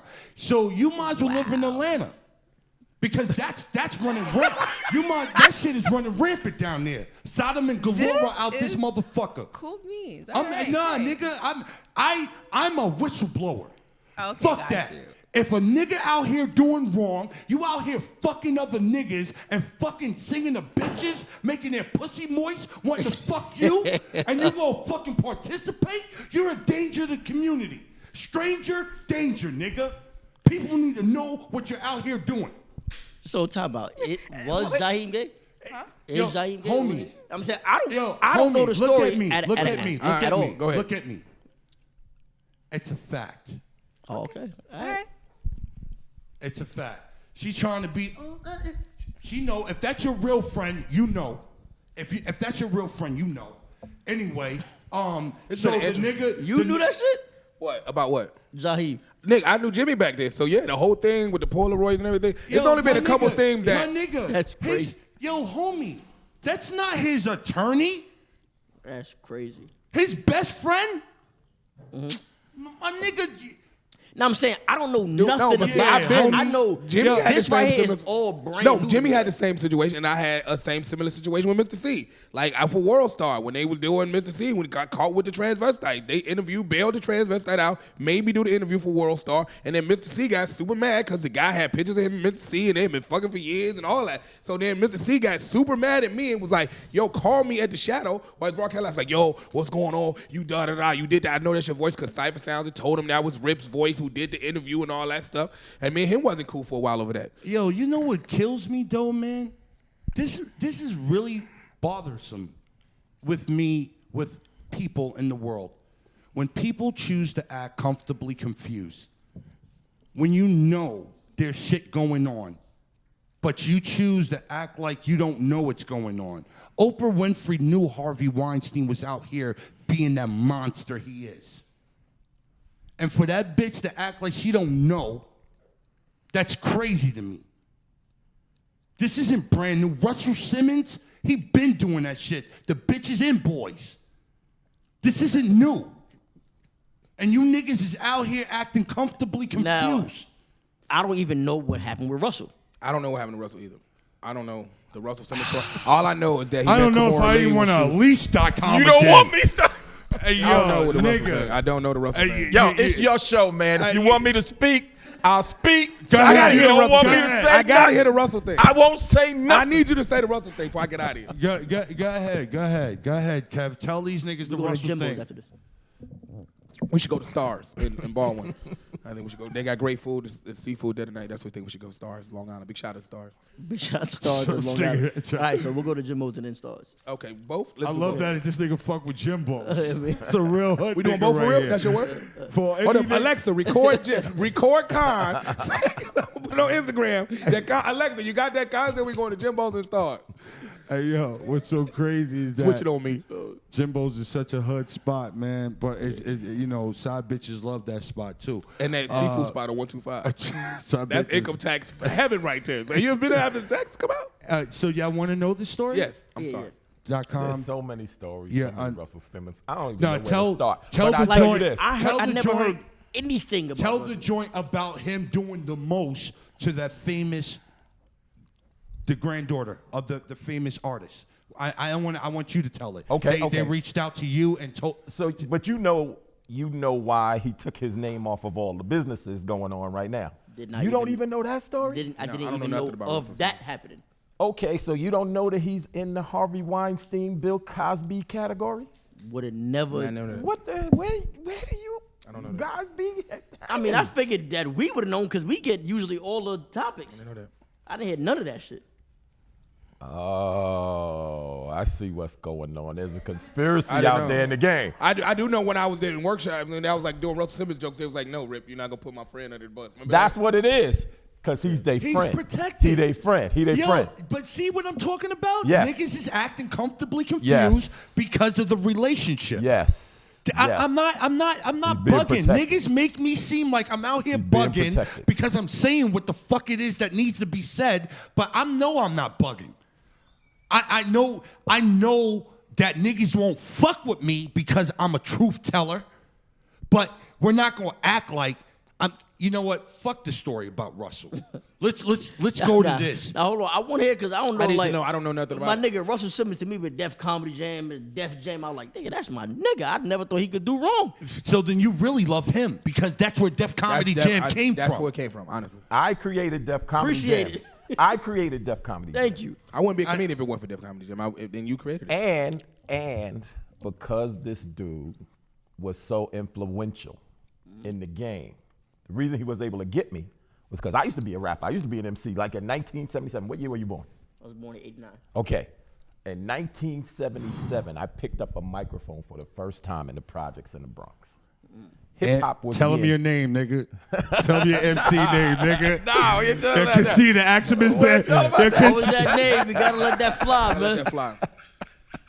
We ain't talking about that. Let it Nah, fly. nigga, we talking about everything. Go ahead. We Ask him. talking about protecting women's rights up in this bitch. Go ahead. Nah, tell So him your anyway, name, my nigga. Tell him your Tell MC. your name. MC Tell what? your name. So anyway, What you afraid we're of, nigga? protecting women's That rights name up was in the, that. I know, in the hole. This nigga was trying to win the We women protecting vote. women's rights in the Hey, hole. yo, his name was MC Bleep Bleep. Whoa. Yes, and he was a beast. Yeah, I back was then. nice though. I Let it was fly, nice. bleep, That's bleep. a No, fact. but check it out. Bleep Bleep was that creature from Josie and the Pussycats. You remember Josie and the Pussycats? I mean, Pull it up, I nigga. Pull it remember up. seeing Josie and The the cartoon, Pussycats. it was Hey, Saturday But I- morning cartoon. And then Bleep. Josie and the Pussycats in outer Josie space. and the Pussycats. Bleep I've Bleep seen was that. from Josie and the Pussycats in outer space. They had this little creature called Bleep Bleep, right? Bleep, bleep. Little space character. There go my man right there. So that was Bleep Bleep. So I being MC Bleep Bleep. I being from Bleep, the bleep. projects Who got in the the keys to the Bronx, Jeep? Who am I? I was ahead of my time, and I went by the name of MC Bleep Bleep. Bleep. All right, now you can go back to the story. Bleep Bleep. Okay, so It's on Bleep. anyway, Don't bleep Little this. nigga, plenty. so anyway, there was always stories in the game about what dudes had to do to sell a soul to get record deals back in the day, right? So when he said the boys thing, there was always stories about dudes, right? There's a story on the internet. You can Google it now of Russell's nephew talking about why he's a rapper, talking about why he never fucked with his uncle. He said he's gonna protect his soul and his booty hole. All right? These are all on the internet. You can Google it, the live interviews, right? So the streets know what goes on in the game, right? You know, Nah, for sure. The streets be knowing. For sure. But it doesn't rise to the level where you can go to court and fax and the thing like that. Now, the thing with Bill Cosby, the industry knew Bill Cosby was dropping pills in these women's drinks. The game knew. The industry knew. Industry knew about Harvey Weinstein. The industry knew about Russell Simmons. But because these people are powerful and influential, their story gets buried. So you two dudes who getting sponsored by Def Jam and clothes and whatever, I'm so surprised you don't hear the story because it's all over the news, the cover, the papers, and the whole 9 yards. So anyway, a chick came out, white woman came out talking about how 25 years ago, Russell Simmons raped her, all right? Then he denied it and said, I'm a yogi, I'm vegetarian, vegan, or whatever. And then Lena Horne, you know what Lena Horne is? Yes. I don't. Lena Horne had a Singer. she was a famous black icon singer star, superstar back in the day. She did movies with Sidney Poitier, Harry Belafonte. She was Beyonce. She was Beyonce. Yes. Okay. She sang a song called Stormy Weather. She was famous. Her biggest hit, I think, was called Stormy Weather. Don't know why, sun up in the sky, stormy weather. So after this white chick came out telling the story about how Russell raped her, that woman's granddaughter, who's grown up now, Lena Horne's granddaughter, wrote a story in a magazine telling about how Russell raped her. Then 13, 14 more women came out and told their stories about how Russell raped them. And that's what caused Russell Simmons to immediately take his name and sell his shares of all his companies, all his businesses, and then move to whatever country, Indonesia or something like that, where right? he can't be extradited. Right? So that's the story. So he's in queue. They handle Bill Cosby. Next is Harvey Weinstein. Somewhere along the line, all those cases against Russell Simmons are going to come up. But like what Jimmy said, the story of Russell Simmons, the ones that's going to be in the news, is only going to tell you about the women he raped. Not going to tell you. Everyone's afraid to talk about the boys that were raped back in the day, trying to get record. And that's what's crazy to me, because there's a lot of hoes. Yeah, my nigga. Trying to get record deals. So the same way he's calling out Jaheim and she's protecting her friend, there's a lot. Russell got a lot of friends in the hip hop game. But just like with Bill Cosby, while Bill Cosby was entertaining the world and being America's dad, people didn't know that he was drugging and raping all these women, right? Because people were protecting him. Son, the game is illy. You know, like, listen, man, I be having issues with a lot of the whole shit that go on in the game. And I always speak about them.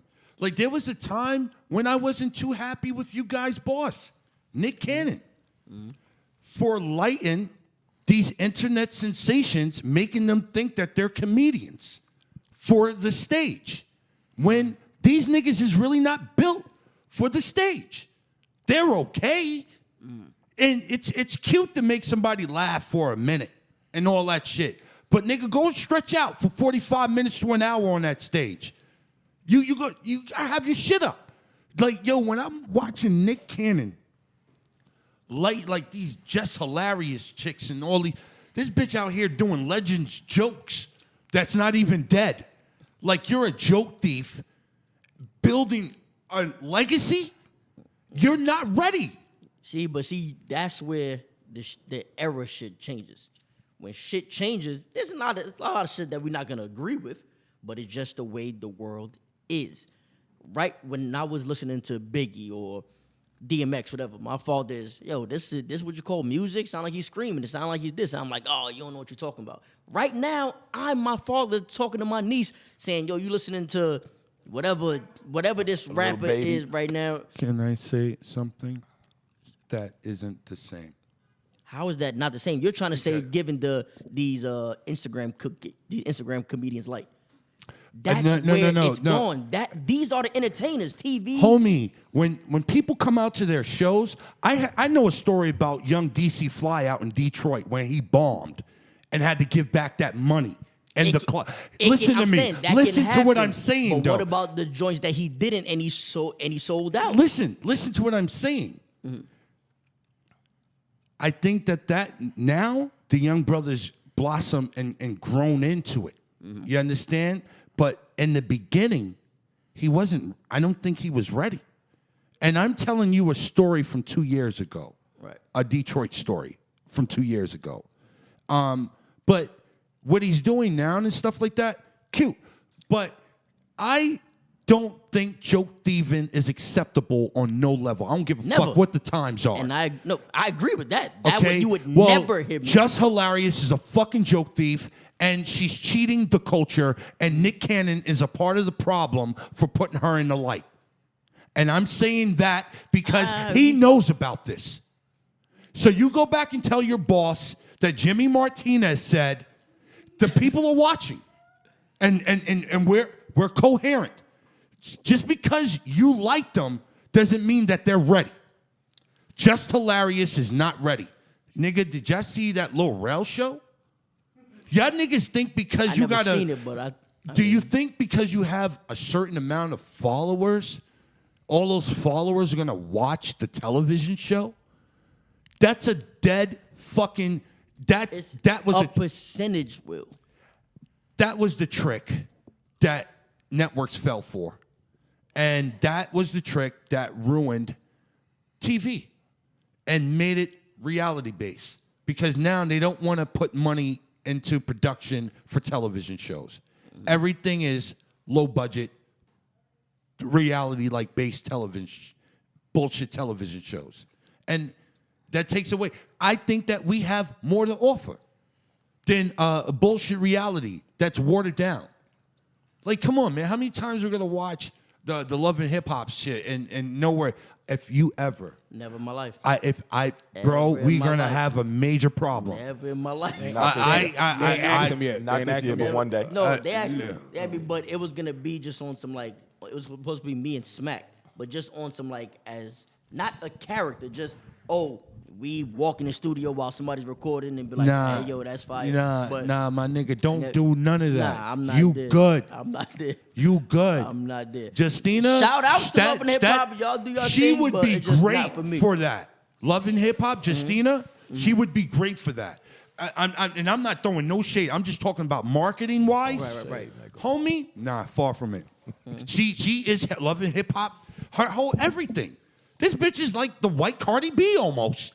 You could, huh? You said what? I said, well, the Cardi's, that's my friend too, and that's a really good girl. She used it as a vehicle. I think sometimes you can use everything as a vehicle. I watched Cardi. yeah, and I that's don't know basically what Cardi he's forever. saying. He's basically giving it up, Before though. and you know, and before then, I watched her make the decision to do it. And she's like, "Rip, I'm not doing this no more. This shit is corny. I'm out." And then she quit. Went in a moment where they were trying to cut her all kind of chicks. She was like, "Nah, I'm bigger than this. I don't want to do this. No disrespect to Mona Scott." She was like, "I don't want to do this. I'm good. Y'all good. I don't want to keep the contract. I'm getting out of this." And the same thing with Nick.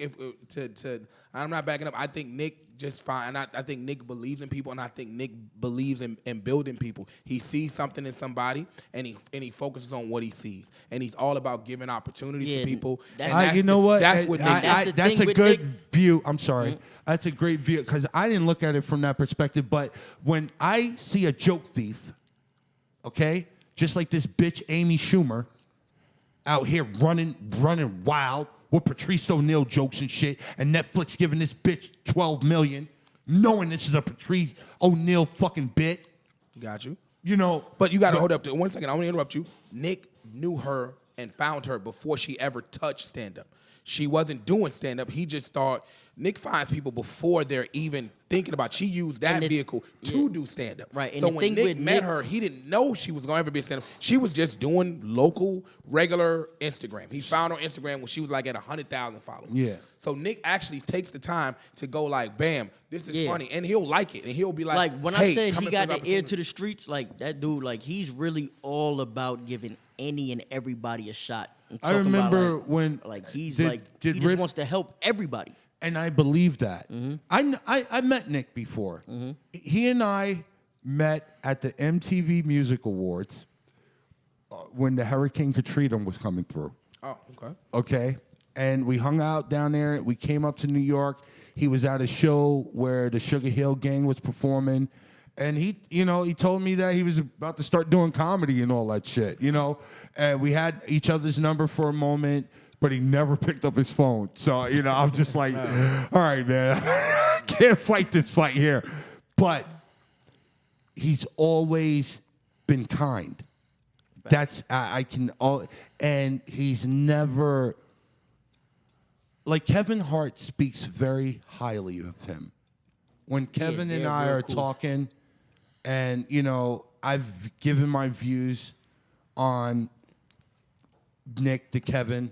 And, Kevin's disposition was kind of sort of your thing. Like, Jimmy, he's just setting up a platform for people, man. Yeah, now like- I don't think everyone's ready, but he's doing his part.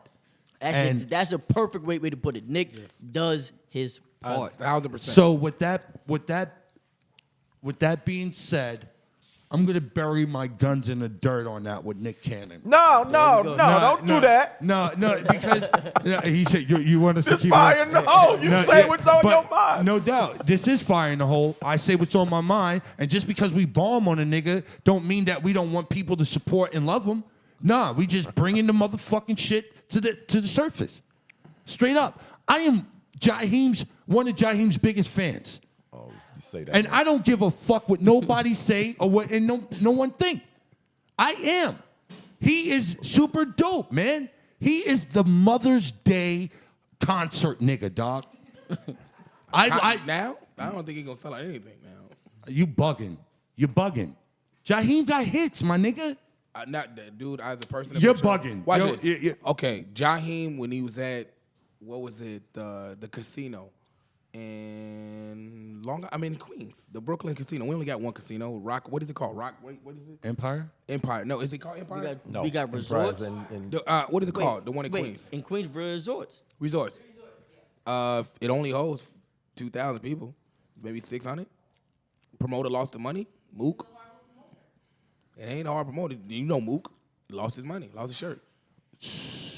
Yeah, it could have been a bad promotion. Yeah, Mook's a dirty nigga when it come to me. You know. I'm just saying, but a promoter-wise. You and Mook with that Kevin Hart deal with Little and I, we're not gonna talk about that. No. But Mook's a nasty little I'm not promoter gonna sit there and nigga, say he's dog. not. He's Queens dude, and dudes. But I got love for him.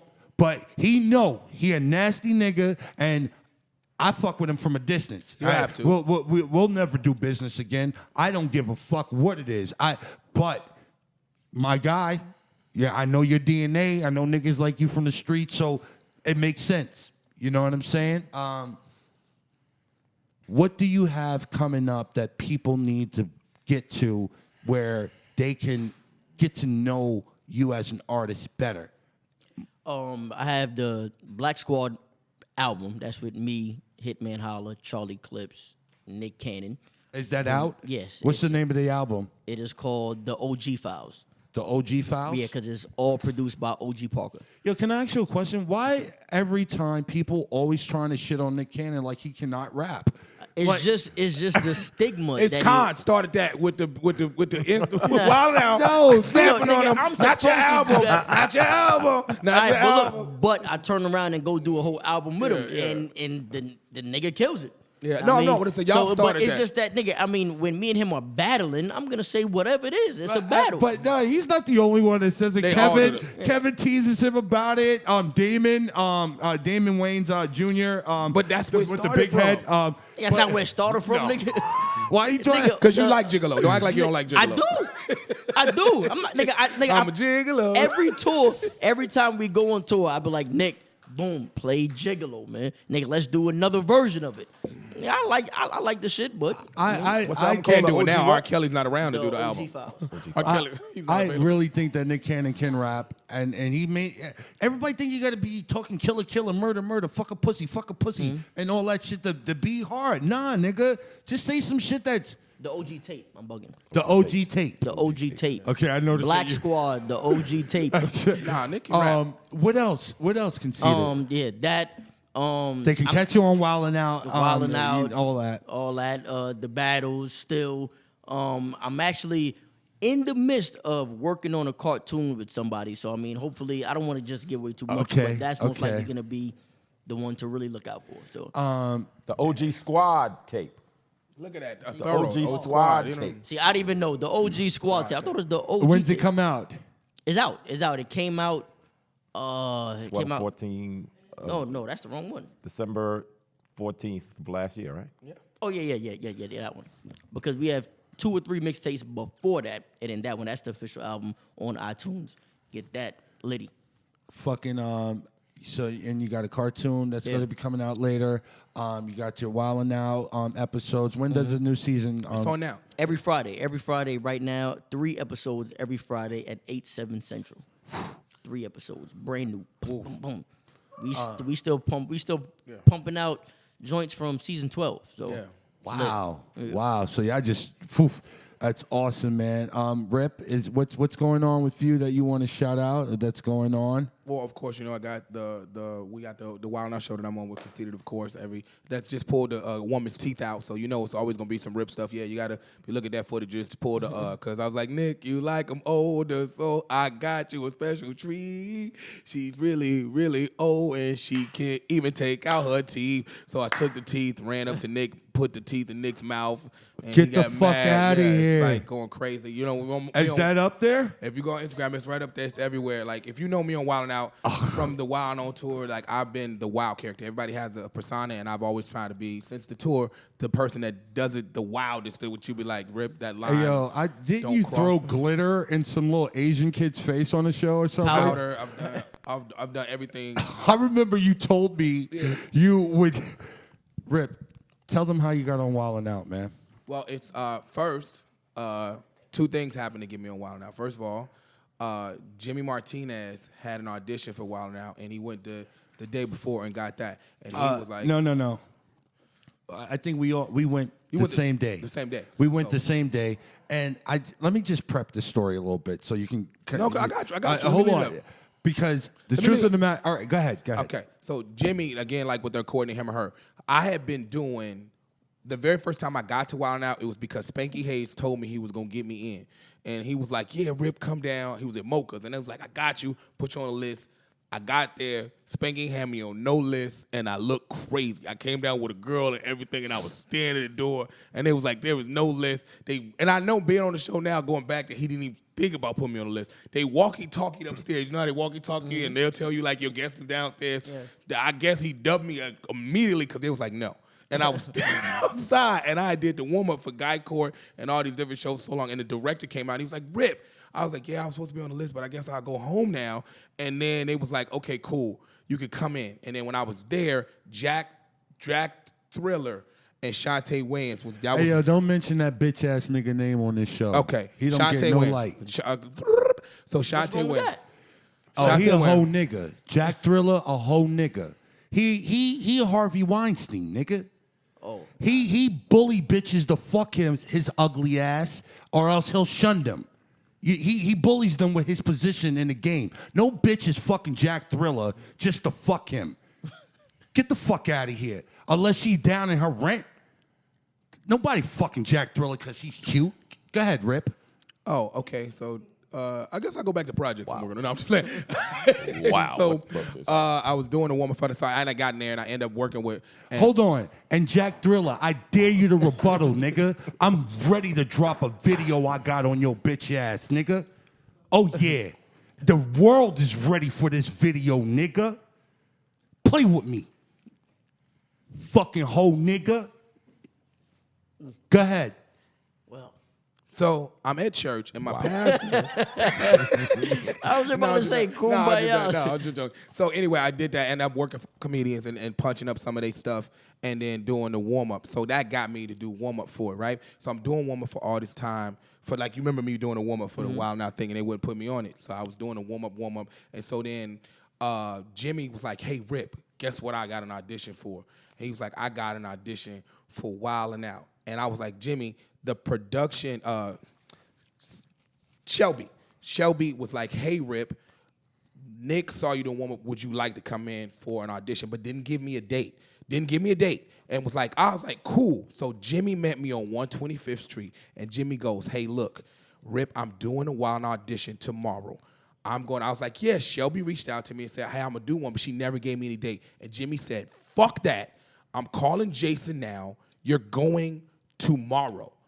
And Jason, because of Jimmy, I don't know what happened with the Shelby thing because they never called me, but Jimmy made Jason put me on the roster to go in. It was me, Jimmy, and Chris Jarrells. You remember that. And the truth of the matter was, I wasn't going to try to go be on the show. I just went to the audition to see Nick Cannon. That's all he said that. He was like, yo, Rip, I don't want to go. I'm just going to talk to him. All I want to do is just see this nigga. He was supposed to be in the room and rekindle a moment, get his number, and then go and be on my business shit to do some other shit. Because it was never my cup of tea.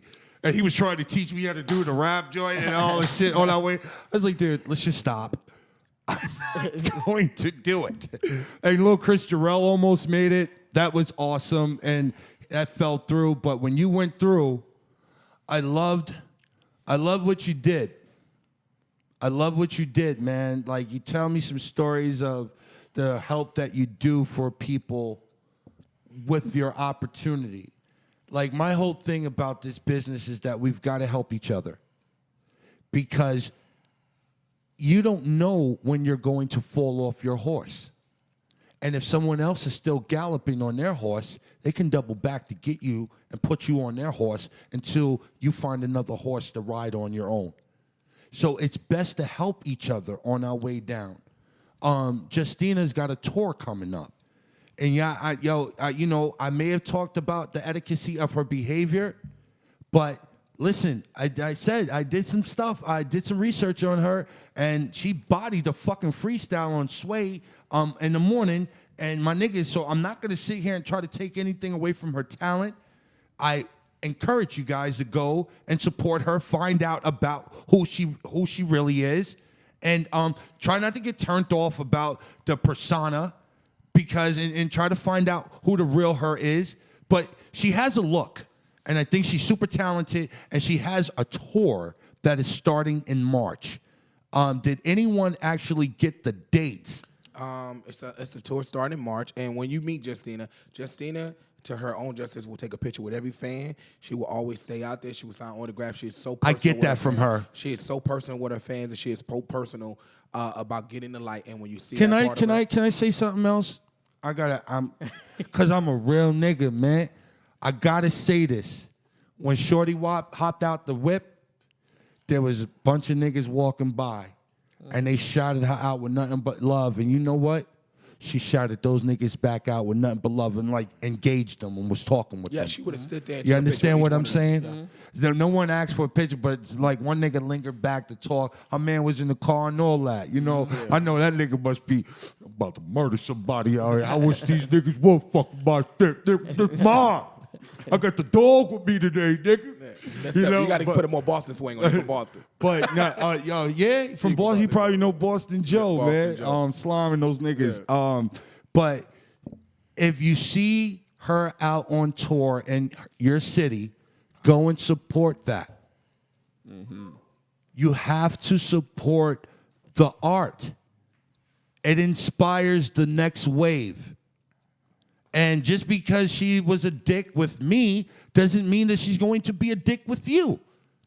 Yeah, I know what I preach on this show. Just because I have a view on someone and something particular about them, I do not bait you guys to have the same views that I have. At all. I just want to call it how I see it in my disposition. And you guys know, you always call me, which like you 917-792-1593. Y'all always call me, and y'all call me on my shit when you think something's inaccurate or I said some bullshit. Y'all leave comments, fire in a hole, NY, and motherfucking Twitter and Instagram. You always talk, y'all bounce back, y'all always talk y'all shit to me, and I respond. You got your number? Can I? Yeah, I was going to go ahead. I'm sorry. Can I ask a question? Yes, sir. Okay. I don't know how you're gonna feel about what I'm about to say. Don't forget my stuff I'm doing too before y'all do that. No, I'm just saying. No, hold up. Coming to you. Hold up. I don't know how you're gonna feel, but he asked you what you got going on. Shouted you out and everything you got happening. Asked you what I you didn't got get going your on. I never say it. No, I didn't. I jumped. No, I didn't. cut me off. I didn't get it. You see? You cut him off. You cut him off though. Because I wanted to make a point because we didn't. The girl is she gone. ain't even here. But still, she you is here. shouting her out. My nigga, I'm here, Kevin. and you ain't even asked me nothing. Like I don't have nothing going on. I didn't. Kevin, I never said what I was Kevin, going on. In his thank defense, you. Thank in his you. defense, I never said nothing I got going on. And the fact that she is here because we spoke about her, calling her right and now. our listeners You- are it's like I don't have they're nothing going googling on. her. She's on the phone right now. I don't All have right. nothing going So- on. He's So shouting everybody out. I gotta sit here and just listen to everybody get shout out. So, you know, I just wanted you guys to take the time to go and support her. What's her handle on Twitter? Justina Valentine. Justina Valentine. At Christina Valentine. Justina Valentine. Justina Valentine. At Justina Valentine. On Twitter and Instagram, right? All that, everywhere. And then Same shit. You can catch me. Wait, what you got going on, Rip? I heard you bought a property and shit. Like, what's going on with you? I'm doing all right now. So, you know, of course, you catch me on Wild Now every single Friday. Big ups to that. That's the clip he was talking about with the teeth right there. That's it, right there with the teeth. Hey, yo, play that shit. All right, we'll close out with that How call. y'all No, gonna close out not. with that? I didn't even say. I don't even No. have nobody know what I'm doing. So then, We I ready to got. close out the show. You see what I'm saying, man? So I got, of I was course. sitting over there minding my business. He invited me. Kev, let him do a shout My out. man wanted to close out the show. I ain't say nothing I got going on. Go ahead, man. We know her Twitter handle and her Go ahead, Facebook go ahead. account. So of course I got Hungry in the Hood, which is, you know, if you know me, anybody know me from the Wild Out tour and everything, I've always tried to create opportunities for us and things that are in the industry that people tell me that's not gonna happen. that people tell me no. I remember giving out Wild 'N Out live flyers and niggas smacking them shits out of my hand at Jamaica Center in Queens. Like, I'm not going to see this shit. Like, I remember all that in the rain trying to fill up Amazura with it. And Dangerous ass club. yeah, I still do Amazon. Big shout out to them. And it just like I got that. Of course, Hungry in the Hood is an example of that, where I go around to black establishments and show them that we have good stuff to eat in the hood.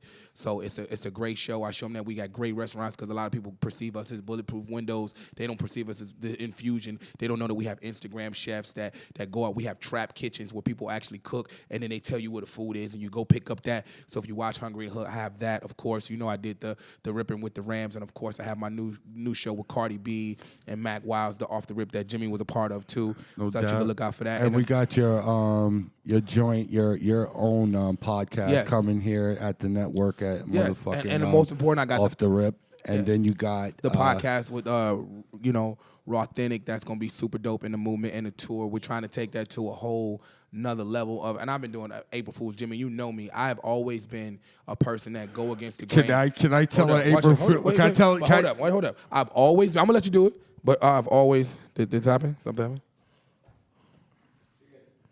Oh, it just came out. What time did Jimbo's close? Never. Because if I miss Jimbo's, I'm going to kill y'all niggas. You're not going to Stars? They got crab legs and everything at Stars. My food is crazy. 1, 2. Yeah, there we go. All right. What was that? Oh, April Fool's Comedy Show. Oh, yeah. So you know me. You know I've always gone against the grain. When I started the April Fool's Comedy Jam, it was because I found out that Caroline's and everybody was giving dues. I remember when they asked me to finally do it, that was a huge thing to be asked to do the April Fool's thing. And they was like, Rip, we're going to give you $800 to perform in Madison Square Garden. And I said to myself, you're telling me that everybody is going down to the Garden. And they was like, literally, we've never paid nobody more than $1,500 that are local. We fly all these other big dudes. And I was like, why is no one standing and going against you? You're telling me you're the only shop, and Jimmy will tell you, Caroline fucking hates me. They hate my gut, soul, spirit. Louis Ferranda heart. told you that you'll never work this club Hold again. up, well, Jimmy, you was there when I was there, and he was like, who is this guy? When I was with Envy them, and I sold it out with the Envy for the wasn't it? When Envy was doing his podcast, and I bodied that shit. No, hold up, but let's tell that story. Hold up, how body. talent couldn't follow Okay, me. of course. Let's but tell that story. Of course, the Talent performance. from Mount Vernon? Did they Yeah, get nigga. No, of course. So, The underground hold up, watch king it. bodied but that Jimmy, nigga. tell them how they were like when I came in there, and they wouldn't give. And I'm never fighting for myself. And he'll tell you, private jets, I'm sleeping on the floor. Buses, I got the worst bunk. Or whatever it is, hotel rooms, I got the shittiest room. Or sometimes I go straight to the venue and just sleep at the venue and then go on stage in the same clothes that I was giving out the flyers in. So I'm not a person that's like, you got to do this for me. But when I'm sitting there with comics and I got this room full of all these people in these industries, and I don't mean to say a race thing, but when I got this room filled for all these black, beautiful people and these Spanish people come out to support, and you're telling me the comics that fill this room because you don't know them and they've not been on your shows, you're not going to allow them to sit down? What did I tell the guy? I was like, if you don't give these motherfuckers seats, I'm going to cancel this bitch right now, and you're going to sit here and spend the rest of the night refunding everybody their fucking money, so go get to some chairs.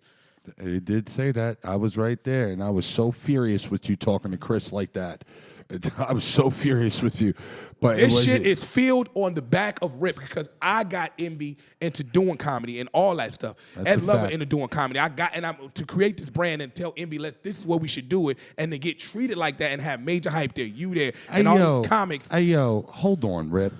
You always got me in some bullshit. I remember I was going to fuck J. Cole's bodyguard up He because disrespected you. But you put me in that No, we were situation. walking down the hallway. My nigga, you asked me to take a fucking picture with you and J. Cole, and the nigga, and I did it to myself, dressed like Don Johnson from Miami Vice, with fucking boat shoes and fucking linen pants and a fucking shirt jacket. Yeah, that nigga talked to man. I was gonna fuck that nigga up. Hold up. And I don't know J. Cole. I was literally walking down the hallway, and J. Cole had the biggest attitude. And I was like, yo, J. Cole, man, I'm a fan. Can I get a picture? This nigga had the worst attitude. But he was gonna take the picture with you. The security nigga was like, nah, you take the picture. And I looked at him, I was like, yo, who the fuck are you talking to, bruh? Hey, yo, J. Cole was just weird. like, what's going on? He was like, Jimmy was like, you can get it, and your man can get it. It was the crazy. Hey, yo, homie, I immediately, after the confrontation was over, immediately went upstairs and changed into something different so he would I recognize said, let me go put some Timbs, some jeans on. I got to switch this shit up because Sex Symbol Jim isn't going to cut it here tonight. I might have to fuck a nigga up. And we almost did. The nigga Mike, he didn't want to give Adrian Peterson's money to Kevin Hart. Okay, if you want to bring that up, that was another situation where you can't do this because again, Mike had went and did the stuff with Jonathan, and Jonathan had never. And when you're booking people, no one's going to give someone all the money without ever talking to the artist, speaking to the artist. And you're not the artist manager, and you're saying, "Give me the money, and I'm gonna go give it to Kev." And you like, Kevin's here, right? He's like, but yeah, give it to me because he don't want to meet you. You got to give it to me.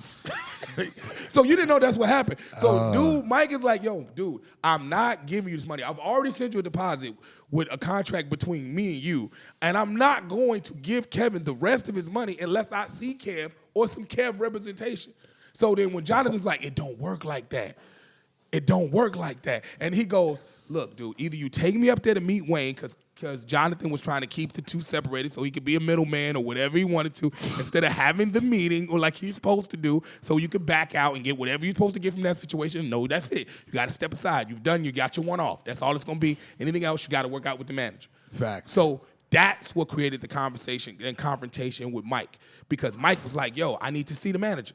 I will give it to him. And so that's what the whole beef was with the Kev thing. Because when I did Kev, you told me to go, took all that bread and gave it to him right in the hotel at Trump Plaza the next day. That's a fact. Yeah, that was a wild day. Kev. Yes. .com. Yes. So my Off the Rip God. in the show with Cardi. Yes. Look out for that. Coming out with the Cardi B show. We Off the Rip is funny, sketch comedy, and the Hungry. We're also doing Off the Rip over here And the podcast at the too. network. Yes. Yeah. It's called Off the Rip. Yeah. And look out for my new stand-up special. Just wrote an hour. That's supposed to We be would executive love- produced by Nick Cannon. So look out for that. Oh, that's going to be phenomenal. We Yes. would love for Conceited to come on to the network and build his own fucking podcast, Yes. man. Like, that would be something phenomenal. Give me, though. You know? You already Over got here yours. playing Candy Don't forget Crush. You already got yours. No, what I'm Anyway, saying, don't .com. forget me to tell everybody what I got going on. Go ahead, Kev. I want to hear. Yeah, please. My turn now? Yes, it's your turn. I ain't got nothing going on. Y'all can This motherfucker. I was just working with him. Fire in the hole, everybody. Hey, got man, nothing listen, I guess we had a dope one. Listen, man, at the end of the day, all I'm really saying, when it comes to this business, I know I don't believe in fame. I think it's a trick. I think we're all just people trying to survive and make our just due. I believe that we should be humble with each other. We should believe in one another. And instead of complaining about the world, we should be combating it with love. Guys, this has been a dope extended episode of Fire in a Hole. I want to thank my fucking guests from Wildin' Out, Mr. Rip Micheals, fucking the legendary MC Conceited, man, and the one and only .com. You guys, you're going to be seeing a lot more of .com over here at the network. His podcast is launching soon, Entreprehood. I just finished a movie called Interview with a Hitman. Oh, wow. And I wore this jacket in the movie. And check out that. And And I for did 2 a days pilot called Pool. And I played a pool. Tell them about the porn thing that you got. And The first black Pornhub comedy porn was dicks and jokes. Hey, man. Hey, yo. I want to shout. Yeah, none of that homo Ja- shit that over wasn't me here. and homo. It's Jaheim, porn. we None did of a. that. I didn't say that. Where the homo come from? Me and Jaheim did a movie together, and then we did an album, and then we took a shower together. You know how we do. Alright, Teddy Pendergrass. Shout out to Teddy Pendergrass. Check it out, man. We're signing the fuck off, man. I just want to thank Wildin' Out for setting up this platform for you brothers to thrive at it, to inspire the next generation of MCs, of comic actors. I want to thank our fucking production team, motherfucking G Money, executive producer, motherfucking the cadet Rob, motherfucking producer over here at Fire in the Hole, man. That's Joe. I'm Joe. Yeah, Joe. What did I say? I said Rob. My Yeah. fault. Get your shit I'm together. sorry, Joe. Cadet Joe. Yeah. It's been a long one. Tell them what you got. Tell them coming up, Joe. March 8th. Catch 'em live. Oh shit! March 8th, I'm gonna be at Stars. That's in Baldwin. What's the address? 1920 Grant Avenue. It's gonna be you. It's gonna be crazy, phenomenal show. Freddie Ricks, Kareem Freddie- Green. yeah, it's gonna be crazy. Yeah, definitely. March 8th. Yep, March 8th. And we got the Stars. big podcast. Baldwin, Long Island. We're doing the West Side Comedy Club with Flow Money, with Kareem Green, Marshall Brandon, Mike Troy, Whitney Chanel Clark. Shout out to Gina Savage for making that happen over at West Side Comedy Club. I'm coming through that. You know what I mean? I would love to have you on it for the April show. That would be super hot. And don't forget the April Fools in Barclays. I got that. Oh, I'm on that? April Fools. April 4th. I put it together now, so it's All right, working. so then I should be on that. That put it should- together. Say yes. He just kept I'm still talking putting it to me. together. 'cause I'm putting it together. I won't lie to you. No. Fuck that. What you mean you putting it together, my nigga? I just need to know. My nigga, You can put me on any of those other shows. My nigga, real talk, Rip, am I on your Barclay show? My nigga, I haven't put it together Don't let yet. him intimidate you, man. I'm not intimidating you, my nigga. He's not.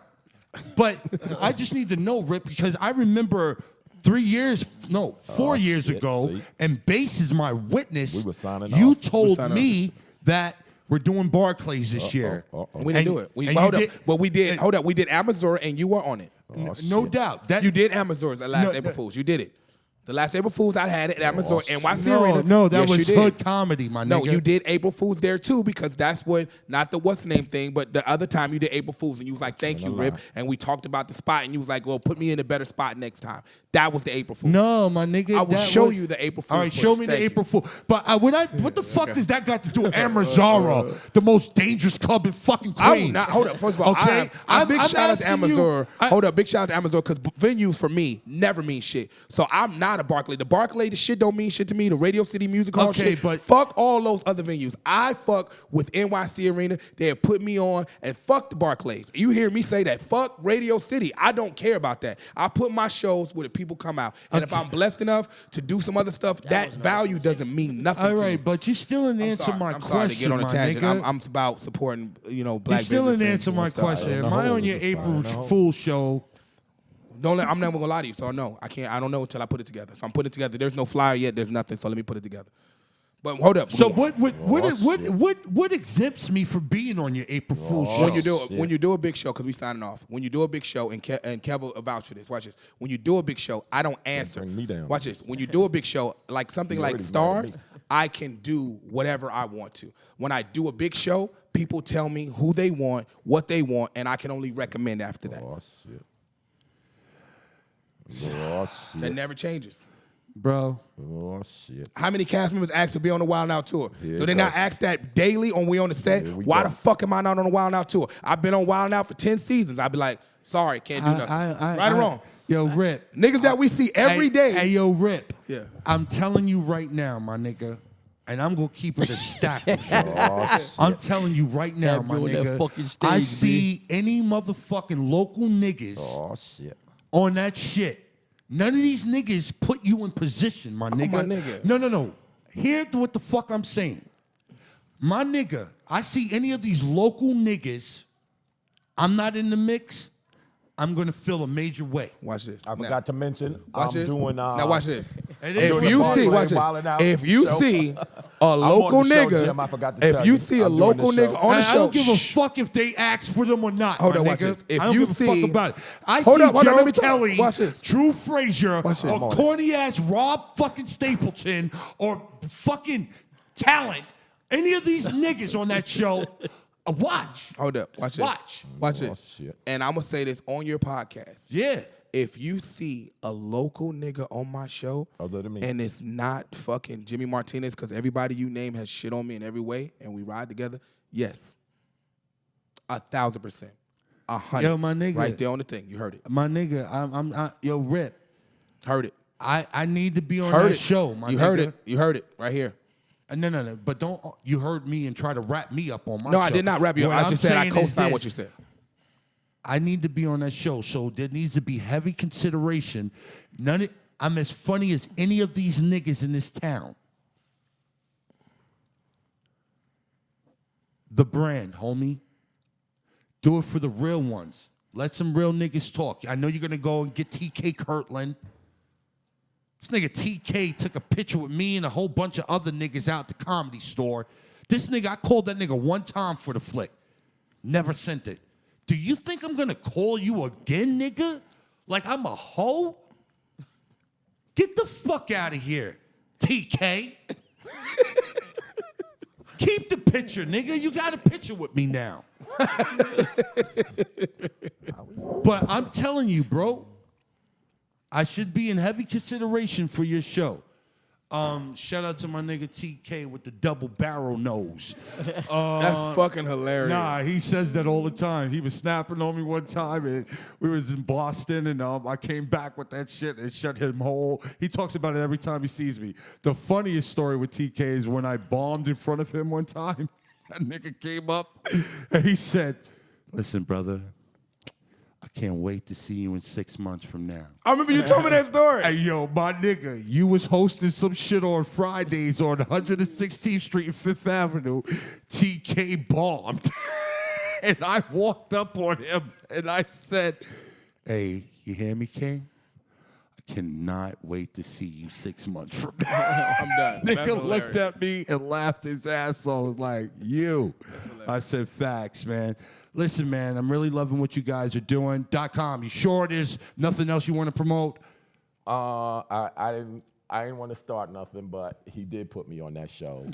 Hey, yo, Rip. talked about that earlier. Hey, yo, you know what? I ain't going to say. Coming through, man. Hey, yo, Conceited, are you opening up that? is what Is it he is. performing at that show? I'm hosting the shit, but Oh, I just put Joe on it. I don't know if you knew that. Joe is doing the audio and sound. Hey, yo, anyway. I'm It's close. produced. I'm the They're headliner. flying. It's produced by Justina, so I don't know what you. Oh, I know I'm not getting on. I know. That bitch gonna try to put me on after Chappelle. Oh, you want to go on? You're going on after Dave. Listen, man, we had a great time. We had a fucking. This was informative, man, and this is what people need. They like to know that grit. And they like to know the behind the scenes, and that's what we like to provide here at Fire in a Hole, giving that behind the scene talk. This was informative. This was dope. We're going to close out with this fucking crazy ass footage of Rip Michael on the Wild 'N Out tour. Shout out to Nick Cannon from bringing that shit all around the fucking country, giving that live experience to people in the flesh. Dude, you want to set this up? There you go. It's Rip being Rip, and I'm gonna let Con set it up because Con know that when we did a show called Wild No Tour, that they were like, Rip is crazy. I'm about to jump in a pool of alligators for like $300. Yeah, so this right here is really nothing to what he would normally do. This right here is mild for Rip, but it's crazy to the fucking world. So we're gonna go into this crazy family reunion of Rip Micheals and a grandma. Tell them And we gonna y'all, see what's tell them up. y'all social media before we go. You can follow me at Conceited NYC. That's on everything. .com. My new venture, Spades Fest, on YouTube, YouTube channel Spades Fest. Everything Spades Fest. Holler at me on Spades Fest if you play spades. Dope. You can catch me on Rip Micheals Everything, RIPMICHEALS website, everything, Snapchat, all that, of course. And you can also, if you really, really want to get in touch with me, you can go down. I know Snapchat is big, Instagram. You can go to MoneyGram, and you can put my name in, send me $10, and I promise that I will like it. Follow me on MoneyGram. And y'all can follow us at Fire in a Hole. Y'all know me, Jimmy Martinez Comedy on Instagram. And y'all niggas know, y'all call me 917-792-1593. I love y'all motherfuckers. We'll go see y'all soon. Another episode of Fire in a Hole down, man. Speak to you guys. Love you. Fire in a Hole, niggas.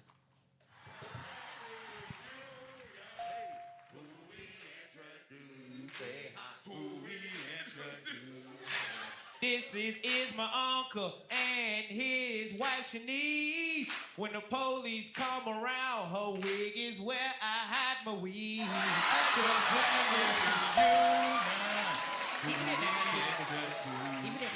Who we introduce? Nick, you like them older, so I got you a special treat. She's a freak in the bed, and she can't even take out her teeth at the family reunion. You got this, Nick?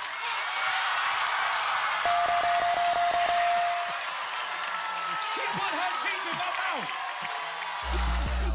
We gon' wild out.